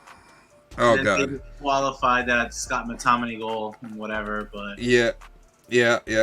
I mean, we can't say much. Obviously, Lucas Moura is injured at the moment, but let's face it. At his age, I don't know how he figured out the key to maintaining his speed, but at his age, the man is fast. He can score. He can shoot. Obviously, his downsides are his size, right? His strength. But outside of that, complete package on the ball. Once you get it out to him, he knows how to create. He knows how to take the shot. Deadly. Then you have Richarlison, right? The guy, first of all, let's face some facts. Brazilian players are a different class of players when you're talking about their top echelon of players. And Richarlison is one of those players, right? He knows how to move the ball, how to move around with the ball. He knows how to do multiple things with the ball. Weakness is, I want to say his patience. Because when he runs out of patience, he can't get around players. But when he's feeling good and he has that patience, he gets around just about anybody. Right? But he runs out of that patience really fast. Richarlison is, let's take a look, 25 years old. Right? Yeah. He's still pretty young. But your temperament, your patience, you should kind of have some of that down already. And I think he struggles at time with that, right? And outside of that, I think he struggles at times with the play off the ball, right? When the ball isn't, sometimes he makes the right runs, but there's a lot of times when you're just like, stop asking for the ball, make a run, make a cut, do something. But and it's like you have the tools. And just have the patience and use them properly, and don't always require the ball to use them. Yeah. Right. That's my only critique about him. But he's an amazing player. Like he gives you that wow factor whenever he's on his game. Whenever he's playing at the top of his game. Wow. Any assists this year on him or no? 2 so far. It's not that bad. But I mean, as far as the Premier League, look, he isn't doing much, and he's not really being effective in his games. Right. He's just not, and that's one of those things. Like you kind of see that though coming with a lot of players going into a different team. Yeah, I mean, but there's obviously something either wrong with him or something that he hasn't gotten, and they don't feel comfortable starting him. Because if you look, he hasn't really been playing full minutes, right? The last 2 games, he finally started playing full minutes. Maybe he just got it last week. He figured something out, and he finally got on the right path. Because obviously he's had really good ratings over the past 2 games, and he's played the full game. But the previous games, they didn't really trust putting him in there. So again, it's one of those situations where, I think it's more on the player than the team, and I think it's one of those things where he just needs to find his chemistry and where to be with the likes of like a Harry Kane, Song, and Lucas. Yeah. I feel bad for Gil here, but you're gonna have to step. You're gonna have to be amazing to step into the shoes of any one of these guys. Yeah. You got a lot of work to do. So for him to learn, a lot of these young guys like to have, have Harry Kane with you every morning to practice. 100%. But let's take a look at his recent history, right? I mean, he doesn't produce. He plays, and he doesn't produce much, right? I mean, 2018, 19, and 2021 when he was on loan to Eibar, those are his strongest seasons. But even that, for a striker that is supposed to, be a kind of like a backup to Harry Kane, like, you need more. This can't be your limitation. You're playing 29 games and you only got 4 goals as a striker. Yeah. For the team you're on, the type of talent that they have, you need to be, if you're playing 29 games, you need to have around the 8-goal mark at minimum. You need to have 8 goals to 12 goals at minimum. Like, that's the range you need to be in. Yeah, if you want to be a starter, that's what you got to do 100%. Yeah. Well, not even. Again, he's backing up Harry Kane here, right? If you want to be his backup, you need to put up more than this. You can't be putting up 4 goals in 29 games, right? Because all they're going to do is just have you as a placeholder, right? Until they find the right replacement. And it isn't that they have a bad system. The Spurs team game is revolving around offense. It's not a defensive team. So the fact that, obviously you didn't play with the team, but even when you did, look, you got 20 runs with them, you couldn't find a goal. That's saying something about you and not the team, because I guarantee you the team was putting in goals. Right. Just because Song scores doesn't mean that Harry Kane doesn't. So he needs to figure it out if he wants to remain the backup for Harry Kane here at the Spurs. If I was the Spurs, I'd be looking into getting a better backup striker in case something like this happens. Yeah. Because that's where you're going to hurt. If you have only one injury, thankfully. But if you have 2, now you're going to be hurting for offense, right? And yeah, you have Perisic, but like you and I both said earlier, I think he's past his prime. Yeah. I think he's not that guy. He may be able to hold it for a few games, but you're going to look at your Segerson, right? You're going to look at your SARS. Those are the guys that you bring in hoping to step into that role when any one of these guys get injured. Indeed, definitely. But when it comes to a striker, Gil, my man, you got to step your game up, because if you don't, all they're going to do is put Song at the striker position and someone else at the winger position, and you're still going to ride the pine. Just saying. Okay. Now. Brighton. The surprise. The surprise team of the Premier League right now. Wow. What a season they're having so far. Can they keep it up is the question, right? That's always the question when you're looking at the top 10 of the top end of the table. You look at a team like Brighton and you wonder, do they have the firepower to hold their position or relatively close? Let's take a look at their last couple of fixtures, right?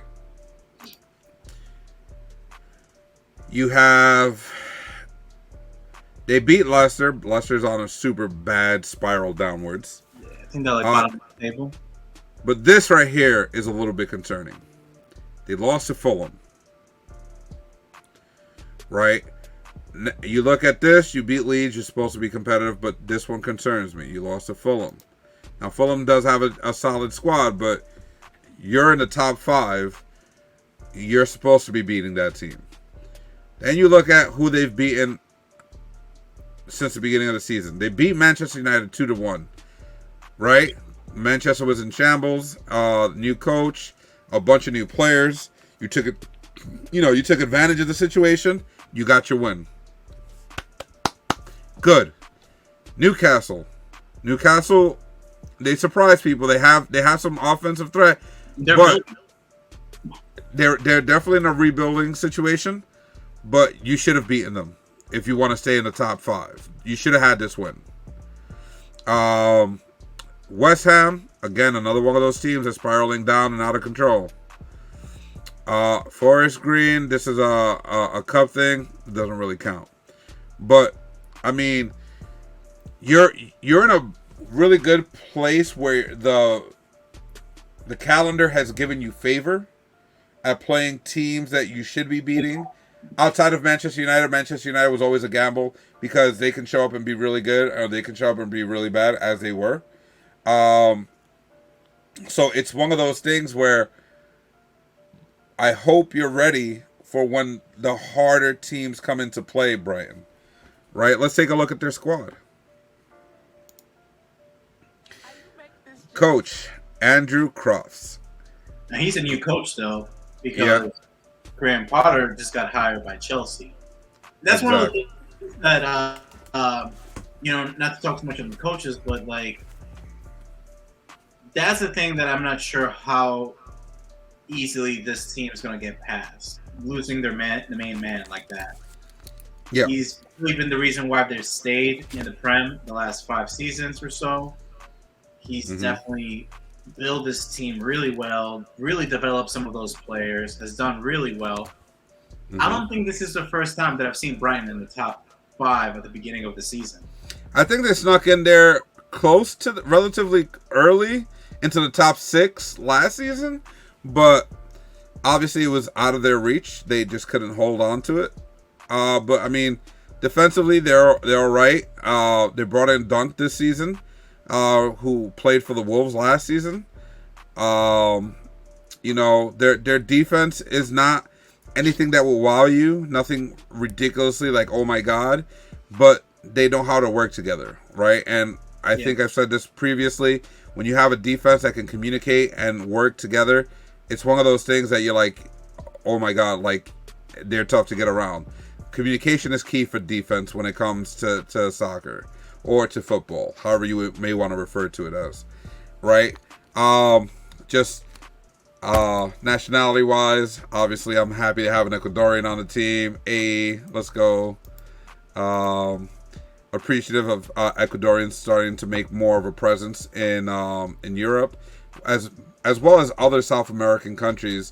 They're getting more of a grasp on the Premier League play, which happens to be fast paced, very physical, and skilled.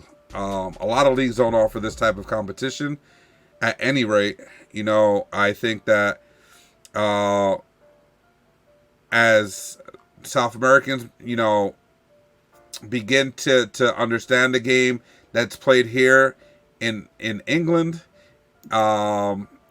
France, basically in Europe, I think it's going to create more of a diversified soccer style.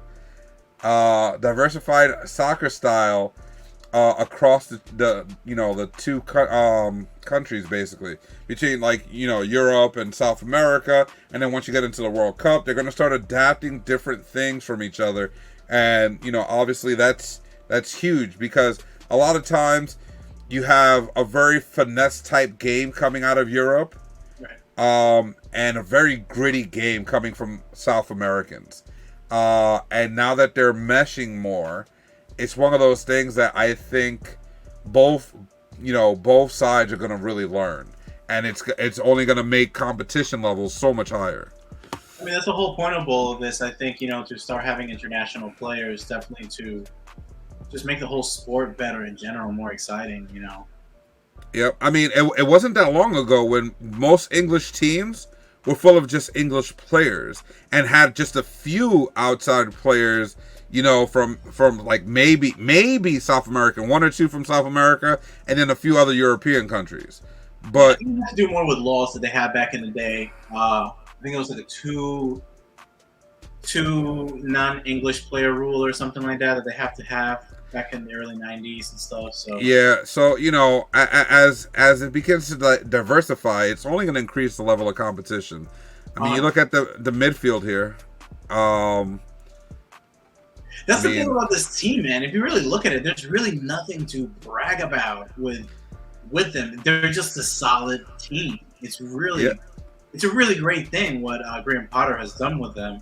Yeah, or did with them. I mean, Caicedo, another Ecuadorian, he did score his first goal. I think it was last weekend. huge celebration. It was, I actually believe his mother was in the stands. It was a huge moment for him. He's very young. He's considered a big part of Ecuador's national team's future. Um, the likes of Lalana, I know he's injured, but I mean, once he gets back, he's your general in the midfield. Yeah, definitely. He has that experience. He has all that. He's been in the Premier League. He was on the Spurs at one point. He's been around. He was on Liverpool as well. I think he won the Champions League with them, if I'm not. I believe so. Yes. Gross. I seen him play a few times in the Bundesliga. He has a decent skill set. This kid here, exciting, right? He's actually a right back turned midfielder. He has tremendous speed. Definitely the wow factor of that midfield. Yeah, The wild card. Yeah, 100%. He's good. Another Ecuadorian here who's injured, Jeremy Sadamiento. He's one of those guys. He's pretty good with both feet. He's also pretty young, learning a lot of stuff. He's a winger. But yeah, like all these guys, you have guys, on both sides of the spectrum when it comes to age, which is a good thing because you have some of the older guys teaching the younger guys. And like the younger guys are not missing a step. Like they're stepping in and they're filling in the shoes that they need to fill. And I think that that's been the difference, right? Because you would think all these kind of like so what names, like obviously McAllister is one of their bigger players. He stepped up really big this past weekend, helping them get a win. I think it was a win or a tie. I can't remember. I'll look at it shortly. But like he stepped up in Alana's absence. But you're looking at all these players here.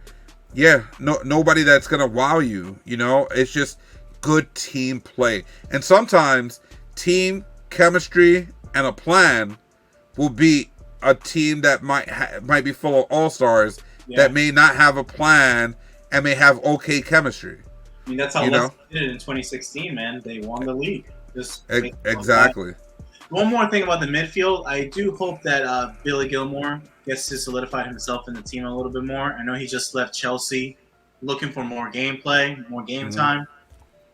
And now they lost the coach to Chelsea. So it's like an interesting thing. And let's see what happens, man. Yeah. I mean, coach that got you in the team, and you lose the team that you came from. So it's like, it's kind of it's a rough one for him. So will he be lost on the bench, or will he grab an opportunity when given? That's the big key, right? He wanted more games. There's no guarantee he's going to get more games now that the coach that wanted to give him more games now left, right? So will he get more games? We won't know. We'll have to see. Will he be able to grasp the spotlight when he's given that chance? We'll have to see. Right? Now you go towards the forward end. Greatest striker that has ever lived of all time. This guy. Stop. No. Listen. He's the greatest, bro. He's giving me so many happy days. Danny Welbeck is a very talented, very good striker. He's a good winger. Wherever you put him in the front, he knows how to play the game and attack. His downfall is his inconsistency in gameplay. He can't find that level of just constantly bringing the same heat all the time.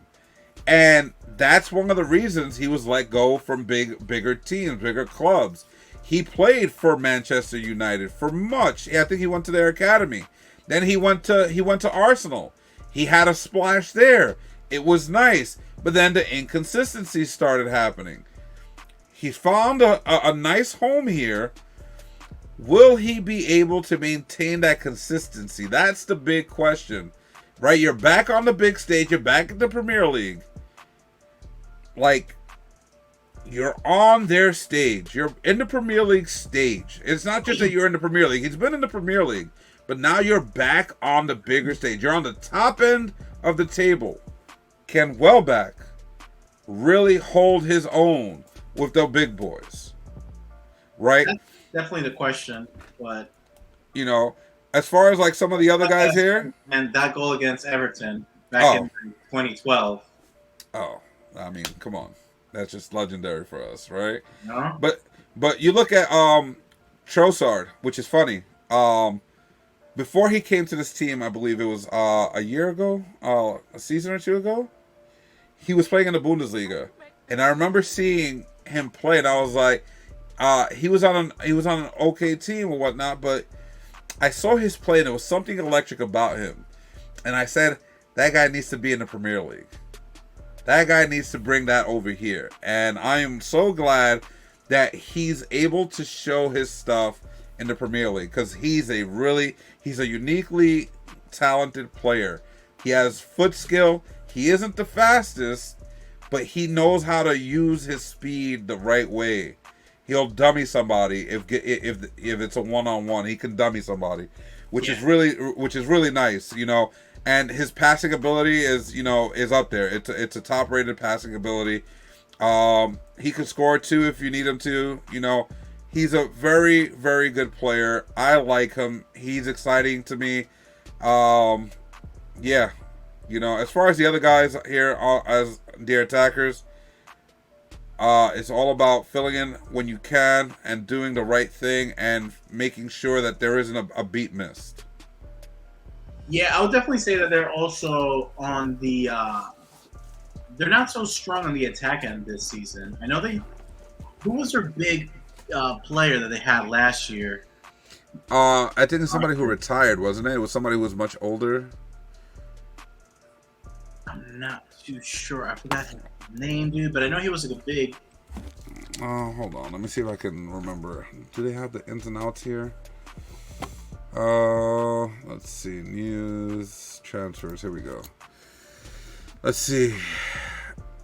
Players out. Oh, Maupay. Yeah, Maupay. Yeah, Maupay.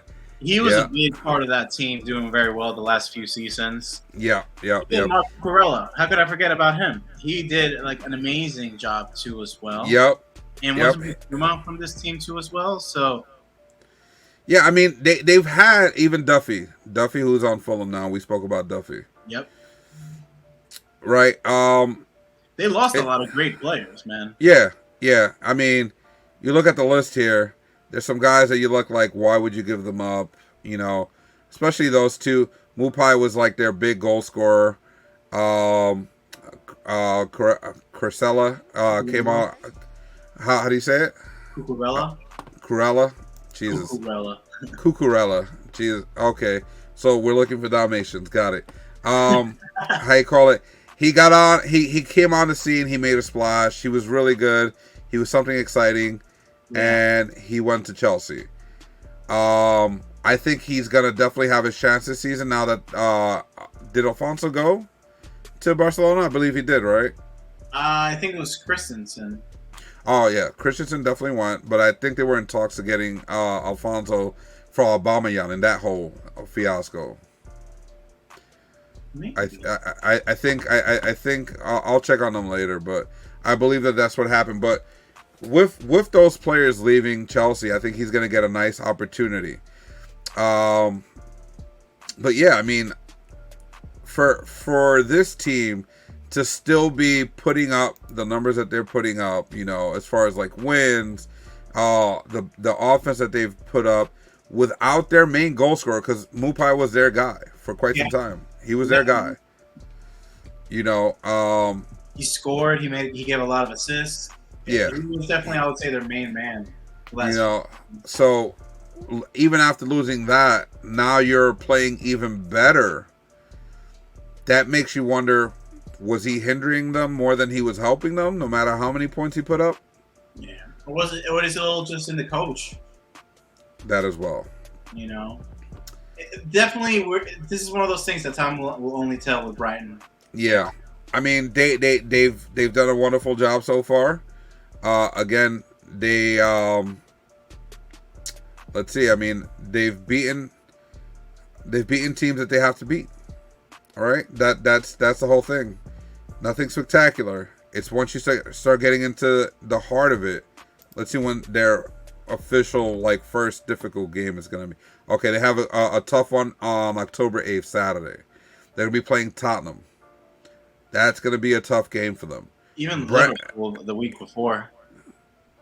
Yeah, depending, because Liverpool's been a wounded bird, right? They've had some injuries. Depends how everybody comes out of those injuries, right? Because they've been injured for a pretty good while, and it's one of those situations that it can go either way. They can play well, they can play like a wounded bird, right? So we'll see how that goes. That's why when Manchester United beat them, yeah, it was nice for everybody, but it was like they beat a wounded bird, right? Because Liverpool was hurt.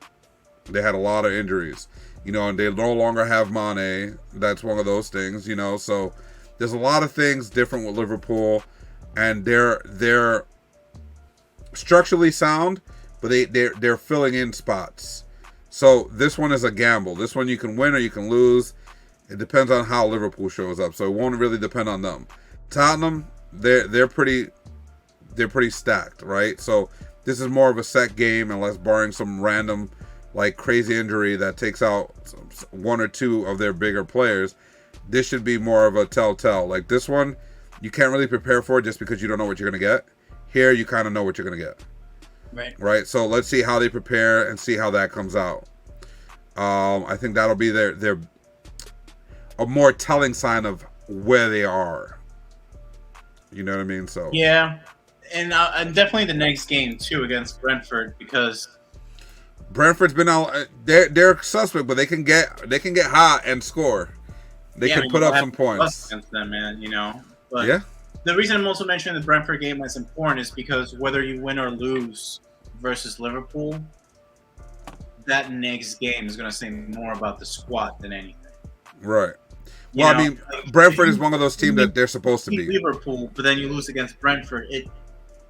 There's more questions there to be asked than there is, compliments to give to the team.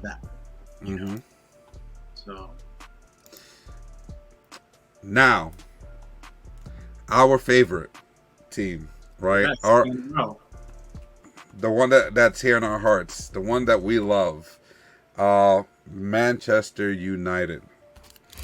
Yeah, right.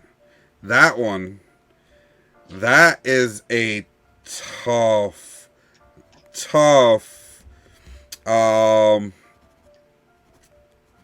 do you say, start to a season, right? Manchester United here is one of those teams that has been in shambles. I don't care how many trophies they won since Sir Alex Ferguson won, but since Sir Alex Ferguson left, they have been in shambles.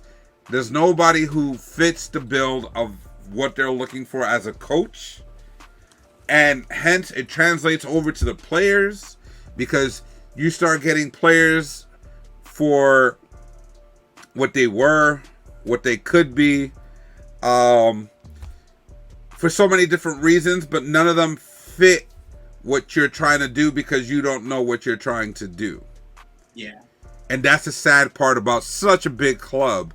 Manchester, when you look at Manchester worldwide, earnings and everything else, Manchester's always top three.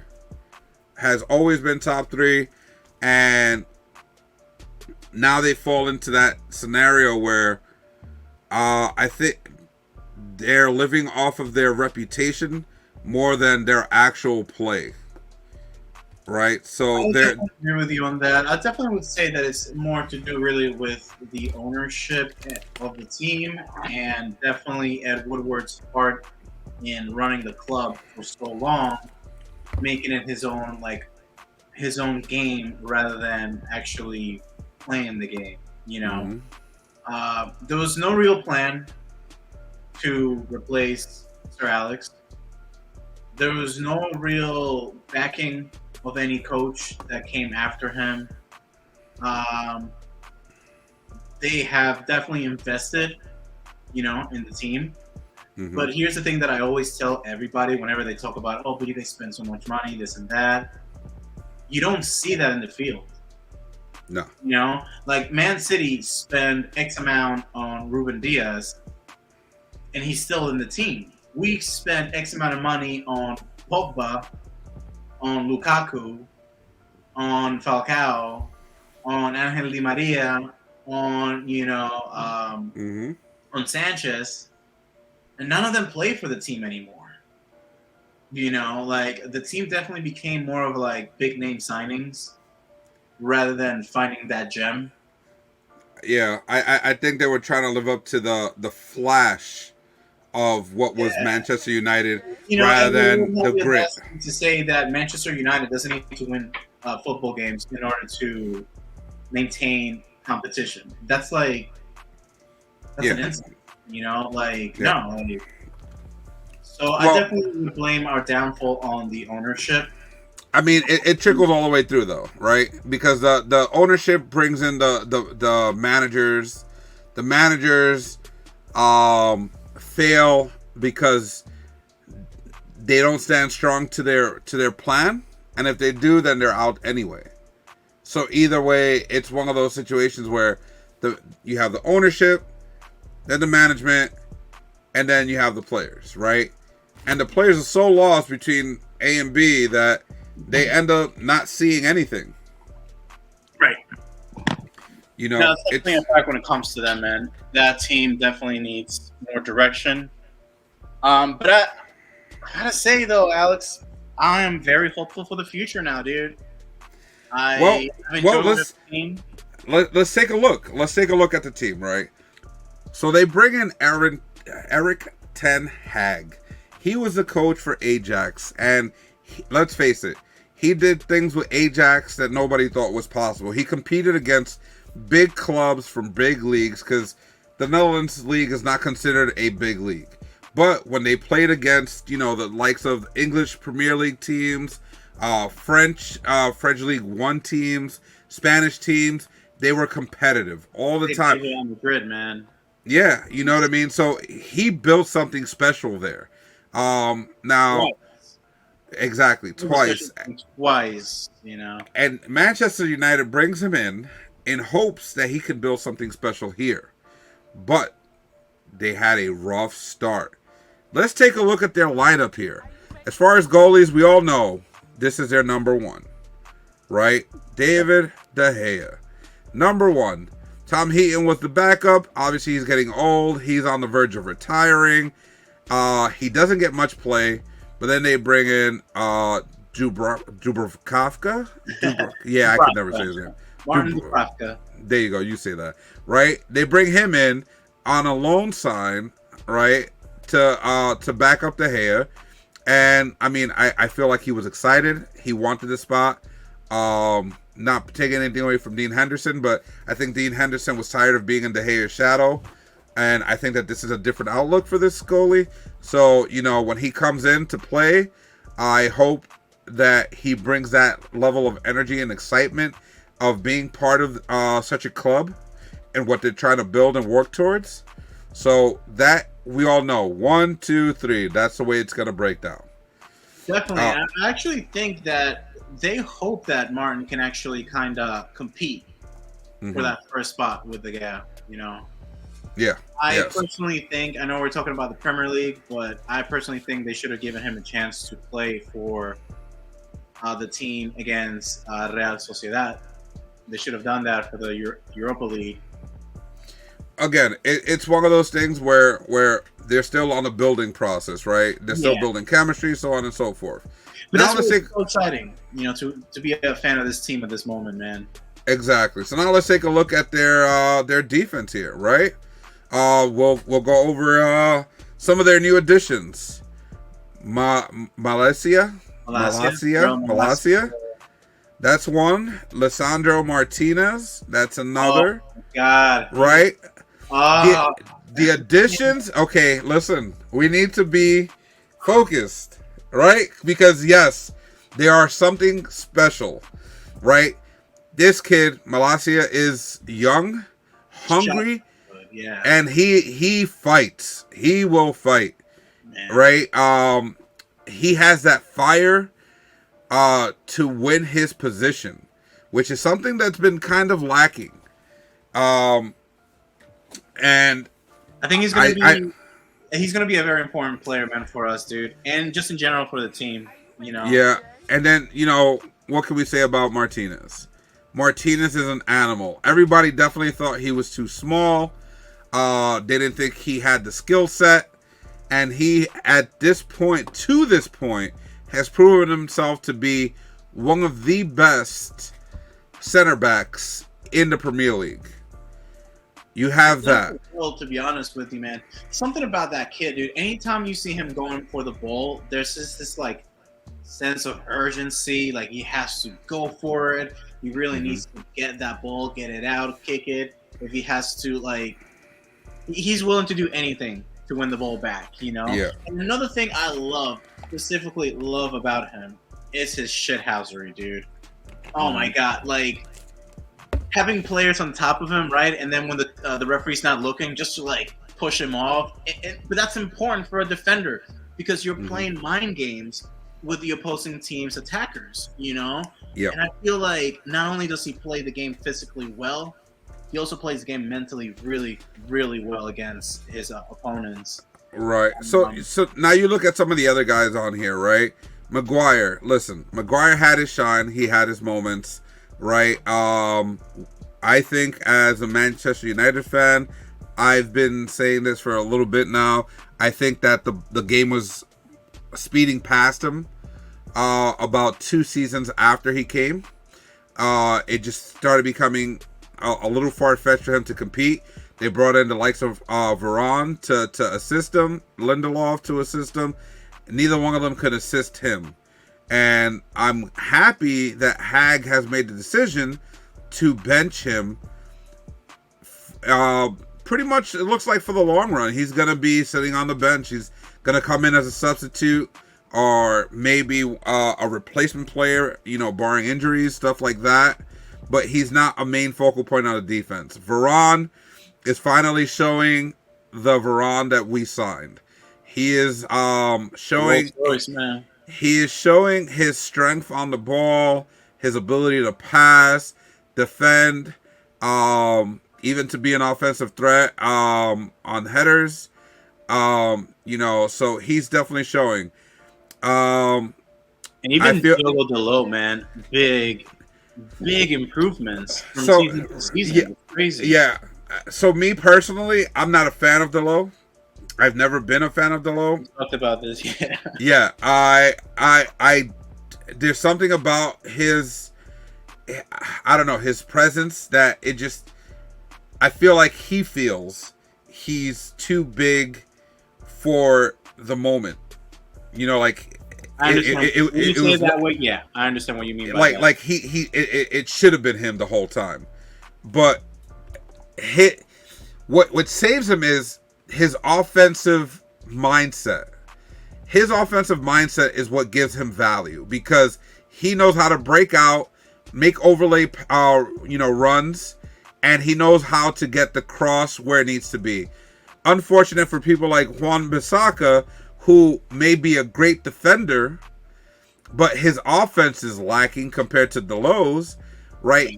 Wan-Bissaka cannot cross the ball well. He doesn't know how to do. That's not his game. That's not his part of the game. His part of the game is strictly defending, one-on-one, slide tackles, all that stuff, right? And his speed. Dalot doesn't have the speed, but he has an offensive mindset. His defending is one of those. It's like 50-50. He's getting better, but he's not a great defender. He's a great facilitator as a right back. I think he would be a great squad player if we went after our main right back, whoever that is, or whoever that's going to be, Yeah. I definitely think he definitely has a part to play in the team. Mm-hmm. I definitely think we need to move on from some defenders. Yeah. Coming to that, I feel bad for Sanabi, Phil Jones. They've been with the squad forever. But at this point, Phil Jones understands his role, and I love his positive attitude and, his encouragement to the team to continue to get better and telling them, like, they're, like they're good, they're better, but if they sleep, I'll take their spot. And for all intents and purposes, he's a fighter.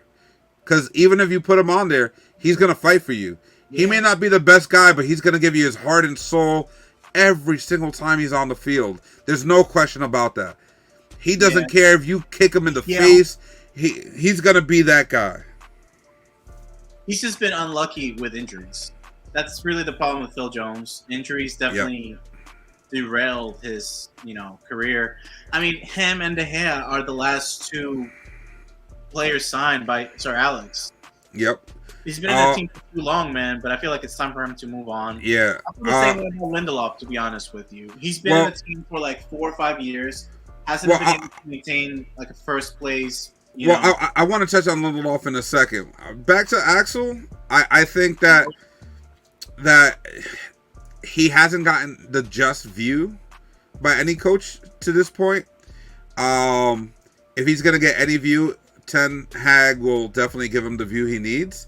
But if he doesn't make it this season, I think it's time for him to look for a new home. And that's no disrespect to him as a player.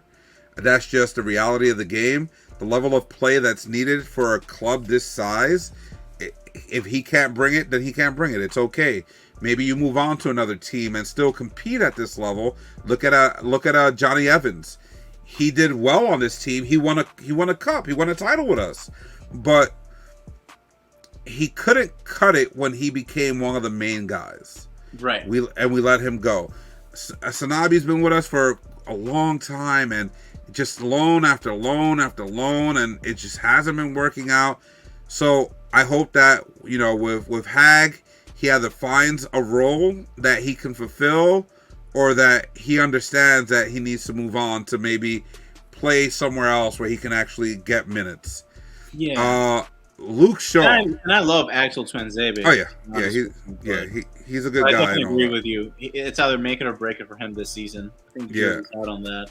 Luke Shaw revitalized over the past couple of seasons, but seems to have fallen out of favor with Hag. Obviously, Malacia has won the starting role. Luke Shaw, he had a tough going for Manchester when he first came. He had a good season, showed promise, and then he got his leg snapped in 2 different places. Fought really hard. Finally made a comeback. Finally started playing like the player we were hoping he can be. And I don't know what happened over the past season or so, but a little bit of downgrading on his part. But now you have a younger guy who's taking your spot.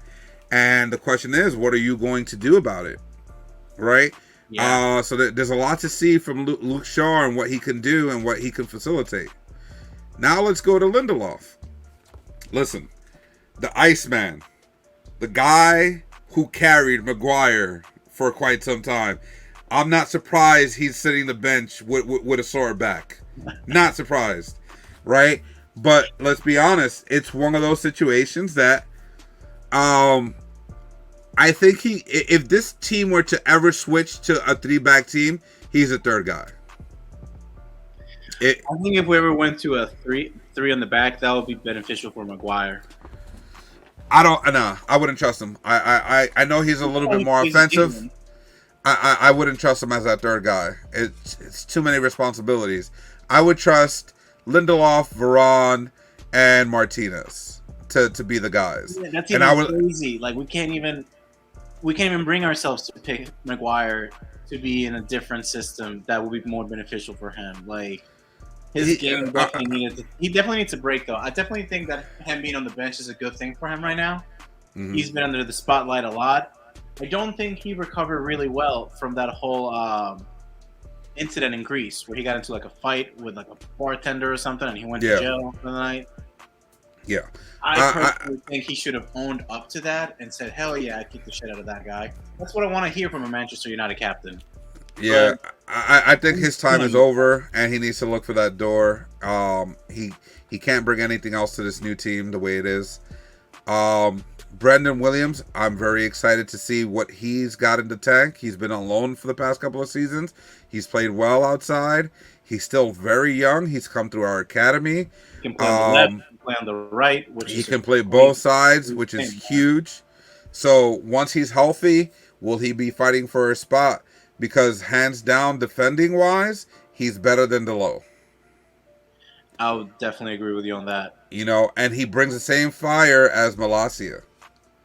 So it's gonna be an interesting part of the season once he's healthy, right? So let's move on here to the midfielders. Alaska and Martinez put in one guy, like the intensity of Martinez, but like the great defensive style of Malacia. So I hope Brendan can stay in the team. I know they were thinking about selling him or putting him on loan again. I hope not. I hope he actually makes a. I think he's going to be a rotational with the other backs, in my personal opinion. We have a lot of games this season, and I think we can definitely utilize him. Yeah. Now we go to the midfield. Very big key signings. Let's go with Christian Eriksen, Casemiro. They come in to be the main focus, but Casemiro seems to have been a little bit slow on picking up the speed of the game here in England. It's one of those that you look at him when he gets on the ball, and not saying that he's playing bad, but when he gets that first touch, he's not used to the immediate pressure and constant pressure that the Premier League provides. Because when you play in La Liga, you have a little bit more time. It's a little bit of a slower game, more technical. Here it's like, full metal, you pedal to the metal. Yeah. We're trying to kill everybody. Yeah, right? Definitely. But how long did he play for Real Madrid? Because I also feel like that's a huge factor, how long he's playing with the same team. I mean, dude, he won 5 Champions Leagues with the same midfield. He played with them for 7 years. I think that's a huge factor in the way that he's going to make the adjustment. Yeah, 100%. The team, yeah, and the fact that you said it's the Prem, it's not La Liga anymore. It's definitely right now. Obviously, we know the mainstay is 100% Bruno Fernandes, 100%. And up to this season, Fred had established himself as a mainstay. Right now, Fred is finding himself in a very difficult and unfamiliar position where he's sitting. He is sitting down, watching the other guys play, because Fernandes and Eriksen have found a chemistry that has been long gone since the Fletcher and Carrick days. Well, you know what's funny? They're playing like how we wanted Pogba and Fernandes to play. 100%. That's what we wanted Pogba to do, but he could just and Eriksen, it doesn't matter how old he is, he's got them fresh legs. Dude, and even with a pacemaker and everything, after that heart attack he had in the Euros, like... that was a big question mark, is like, can he still compete at this level? He proved it last season Brentford. And we got him on a free signing. That is one of a grade A signing, in my opinion. The guy can still bring it. I had him like 3 years ago, I'm not going to lie to you. Oh, yeah, of course. I wanted him a few years ago, too. Even better, But the connection that Fernandes and Eriksen have shared has put Fred and even Casemiro on the bench. Yeah, it's just they're not seeing any time, and both of those guys are world class. Scott McTominay, I'm so happy that he's making like progress. Well, that's the next part of this midfield, right? Scott McTominay. I think I told you this in the conversation off the air, but here on the air, I'm going to make my statement. I feel like Scott McTominay can be one of the top defensive midfielders in the game. He has the heart, he has the height, he has the skill set. Only problem is, or has been, he's never really gotten a full shot. He's only filled in for people, but he's never gotten a real full shot. Lately, he's being played over Fred and over Casemiro. And what I've seen from him, I'm liking. He can grind. He can play the quick pass game. Yeah, he fumbled once or twice here or there, but hey, listen, nobody's perfect. And the kid is still young, still learning, still getting better. especially with a tall frame like that in the midfield. Very hard to get around him. But it also allows him to have really good vision, to spread the ball and give it to the other guys. Give it to Christian Eriksen, and give it to Bruno Fernandes so they can do what they have to do with the ball. Right? Now, I definitely think that the fact that he's not playing next to Fred has helped that aspect of him, because I would say his weakness is definitely the passing. He's not the type of player that can create those, wow, look at that pass that he just, right into the forward spot. Right, he's not a forward passer. Right, he's not a forward passer. He's along the line passer. Yes, now that you have Eriksen and Fernandes, he has like somebody to pass it to. Like, Exactly. there's no more sideways passing going on. Like, that was my issue with McFred.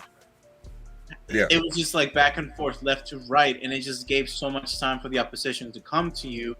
And like, I feel like Fred and McTominay, when they were just the pivot in the back, they just kind of like, when in doubt, kept passing it to Maguire, and then Maguire tends to make this like ridiculous long passes either to the left wing or the right wing. Dark days for Man U. And dude, and it just puts us under so much pressure now. And what's annoying about that is that statistically, those are all counting as like finished passes for Maguire. So when you look at his stats, he's a great forward passer of the ball, right?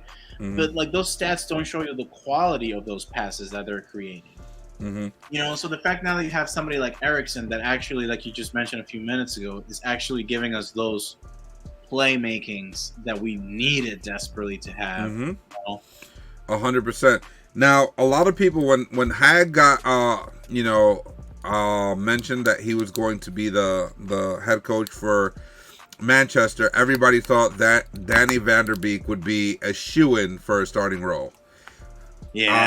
Sorry, I don't see it. I think he's probably going to be a good coming off the bench player. Maybe when you play weaker teams in the Carabao Cup or something like that, But I don't see him being able to play with the likes of everybody else on this midfield. It just doesn't work.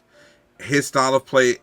Maybe I'm wrong. Maybe he shows me something different. But as of right now, from what I've seen from him since he got here, it doesn't really look too good.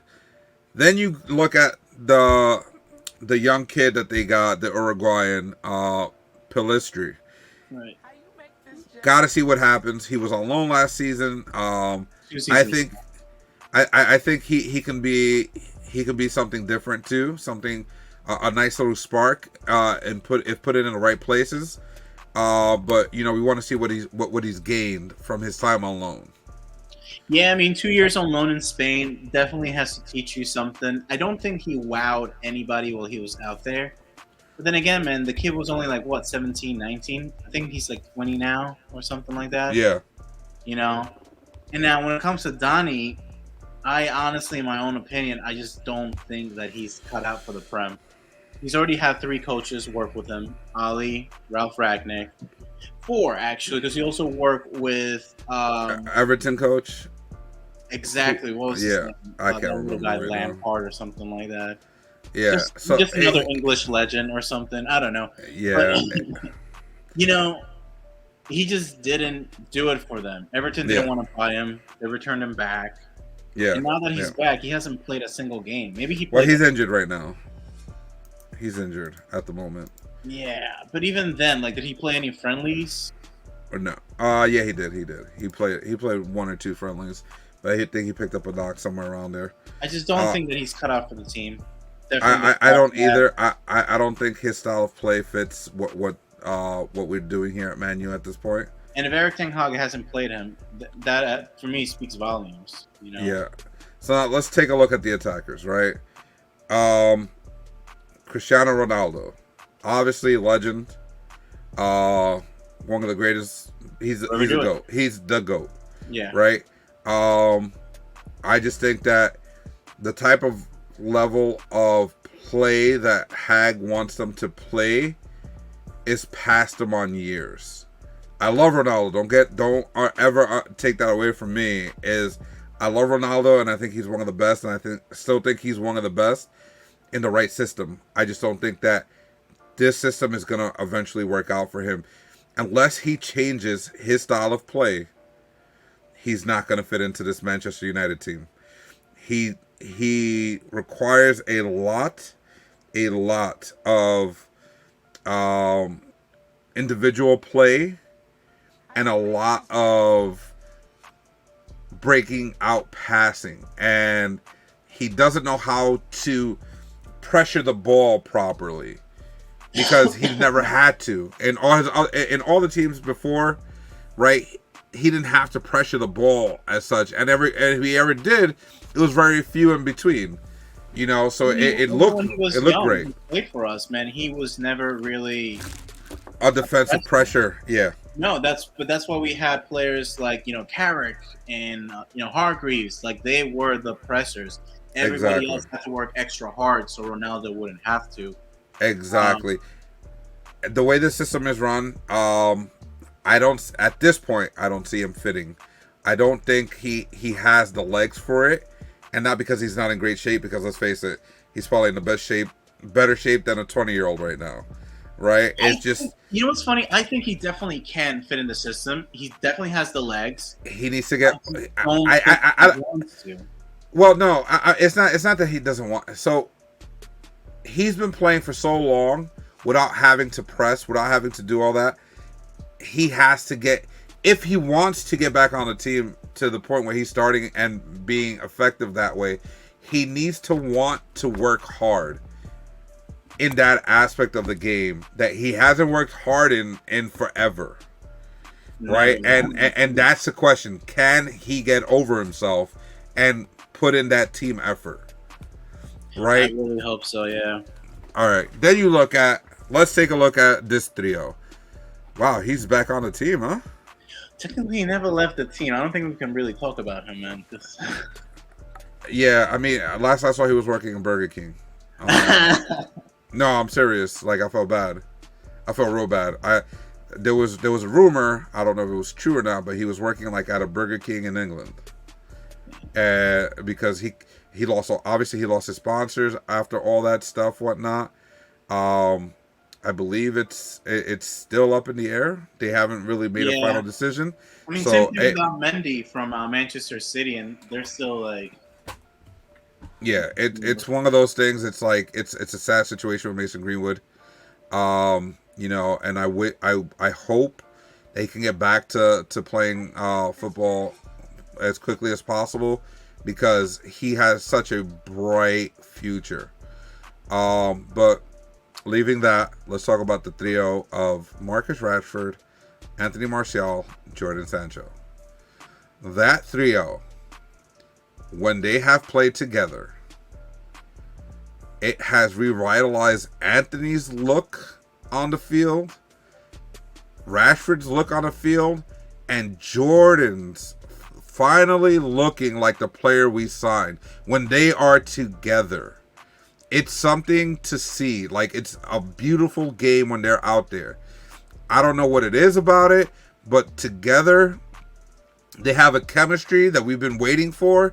And it's sad that we've only gotten to see it, like 2 or 3 games in the preseasons. Yeah. And then Martial got hurt right before the start of the season. Yeah, no, I definitely agree with you on that, man. I feel like us as Manchester United fans, we were waiting to sign Jadon 2 seasons ago. Mm-hmm. We didn't, and we were really hoping that him, Martial, and Rashford were going to be our main guys those 2 seasons ago. Yeah, but I mean, just to watch them on the field together, they have a very unique and dynamic chemistry rating. That's just I don't know. It's just almost instinctive. It's just the fact that Anthony Martial is actually working hard, which is something I don't think we've ever really seen of him. He never really was the tracking back. He never really was. Huge difference. Yeah, man. It's really, a huge difference in this game now that he's working hard. Rashford has looked like a shadow of himself for the past 2 seasons, Nobody knows why. As we know, the first season he was plagued with an injury, and he didn't want to take care of it until after the season. Then last season, he just kind of fell short. Sancho just didn't look comfortable once he got to us last season and whatnot. It just didn't work as well as they hoped it would. But once they got the new coach and he's made them work hard all the time, it's a different story. They're shining the way they're supposed to shine, which is amazing, right? Then you look at some of the other guys. I also you feel look like at Alonso. Yeah, 100%. I think it helped because his fitness and his drive has changed to a higher level. And just the team, right? Then you look at together too, man. Like yeah. Made. Then you take a look at Anthony Alonga, right? Came up the rankings, and he's one of those guys that took advantage of the chance and opportunity that was given to him. And every chance and opportunity he gets, he's leaving it all out on the field, and that's all you ever want to see from guys that get an opportunity, right? It's like, hey, listen, you have an opportunity. What are you gonna do? And he's showing up, and he's doing things. He's made a difference. He's won them games. Yeah. You know, so he got a bit more quality to his game, man, because he could be a great player, man. He's still young, though. You know, that's the whole thing. And that was one thing that I wasn't too thrilled about, how much pressure they put on him last season when nobody was showing up. Well, because Rashford wasn't really showing up, you know? Yeah. And then you have, you know, Solskjaer. He's exciting, but when he has played on the, you know, Manchester United stage, he looks like it's a little overwhelming at this point still. He's had one or two bright spots, but nothing that completed, you know, that, hey, you can stay on the team and really work. Yeah. Right? Garnacho, exciting young player. Yeah. When he gets his chance, I want to see what he can do because he's tearing it up. He has been tearing it up in the under 23s, and he's exciting. There's going to be something special to this kid if it all translates over to the actual like first team. Now, yes, I've gone around the one signing, right? Anthony. Yeah. Anthony. Manchester United, as soon as they appointed Ten Hag head coach, have made it very abundantly clear that that's the man they wanted. Yeah. They made offer after offer. Ajax didn't want to let him go. And then finally, at $95 million, they finally sold him to Manchester United. And he did not disappoint. He started the game. He scored a goal. The first goal. And yes, he's an exciting player. He showed a very small flash of the flashy moves and flashy style that he normally plays with. Right. But I believe that's just due to the comfort level of what he's expected to do at Manchester United and everything else. It's a lot of pressure, and he dealt with all of that relatively well. You know, like I said, he showed a very small flash, but I think once he gets comfortable with his teammates and everything, because he'd only been there for like a day before he started the game. Pretty much, dude. He just like had his medical, 2 practices, and it's like, here you go. Like, here you go, start. And then, you know, he delivered, got that goal. What a goal. It was beautiful. It was everything you want from a $95 million player. Yeah, I've rewatched that goal like 38 times. It was, the moment was perfect. Even the celebration, like celebrating in front of the Arsenal fans, like, this is where I am, you know, like. Yeah, and he gave the honor to Manu. Yeah. You know, that's one thing you want to see. You know, I mean, Lissandro does it. Like, the guys that they've brought in, they all show the love for the crest. Yeah. That's what you want as a Manchester United fan. That desperately too, we want you. We want the players to love the badge as much as we do. And I think that we finally have a squad that really invokes that attitude of love for the crest, love for the history, love for the Red Devils. and it's super exciting to see. I cannot wait to see how the rest of the season goes. You know, It's just the it's beginning exciting too, man. You know, there's like we mentioned at the beginning of talking about them, they still have a lot of players that they need to get rid of, and there's still a lot of players that they need to bring in. But if the team, if like the actual ownership backs our manager in the next 3 windows, I can see us challenging for something the next year and a half or something. You know, like yeah. I definitely think 21 is coming, man. I feel like I sound like the Yeah. Starks from Game of Thrones. I keep saying that winter's coming, but 21 is coming. But our 21st Winter's coming. You know? Yeah, yeah. No, definitely. So that wraps up our top 5. The top 5 of the Premier League after 6 weeks of play. I mean, anything you want to just touch on quickly, or? No, man, pretty much. Let's just see what happens the next couple of weeks for the next few games. They're going to be very, very crucial. I'm very interested to see what's going to happen between Chelsea and Liverpool because I think they're facing each other next. Yes. So these are the next games for all the teams right here. Nice. So yeah, we're playing Leeds next, which I am thrilled. I love playing against Leeds. I love beating them. It's definitely going to be a challenging game. Is this the first time we're facing their new coach since Bielsa got fired? I believe so. Yes. So it's going to be an interesting game in that regard. Even for I know Liverpool's not in the top 5, but even for Liverpool, it's going to be an interesting next week or two because they have 2 games, and I think it's going to be a very shortened week for them because they have Brighton and then they have Chelsea, so they don't have too much time between the games if I'm not mistaken. And I think they're also in the Champions League, so they're gonna lost too.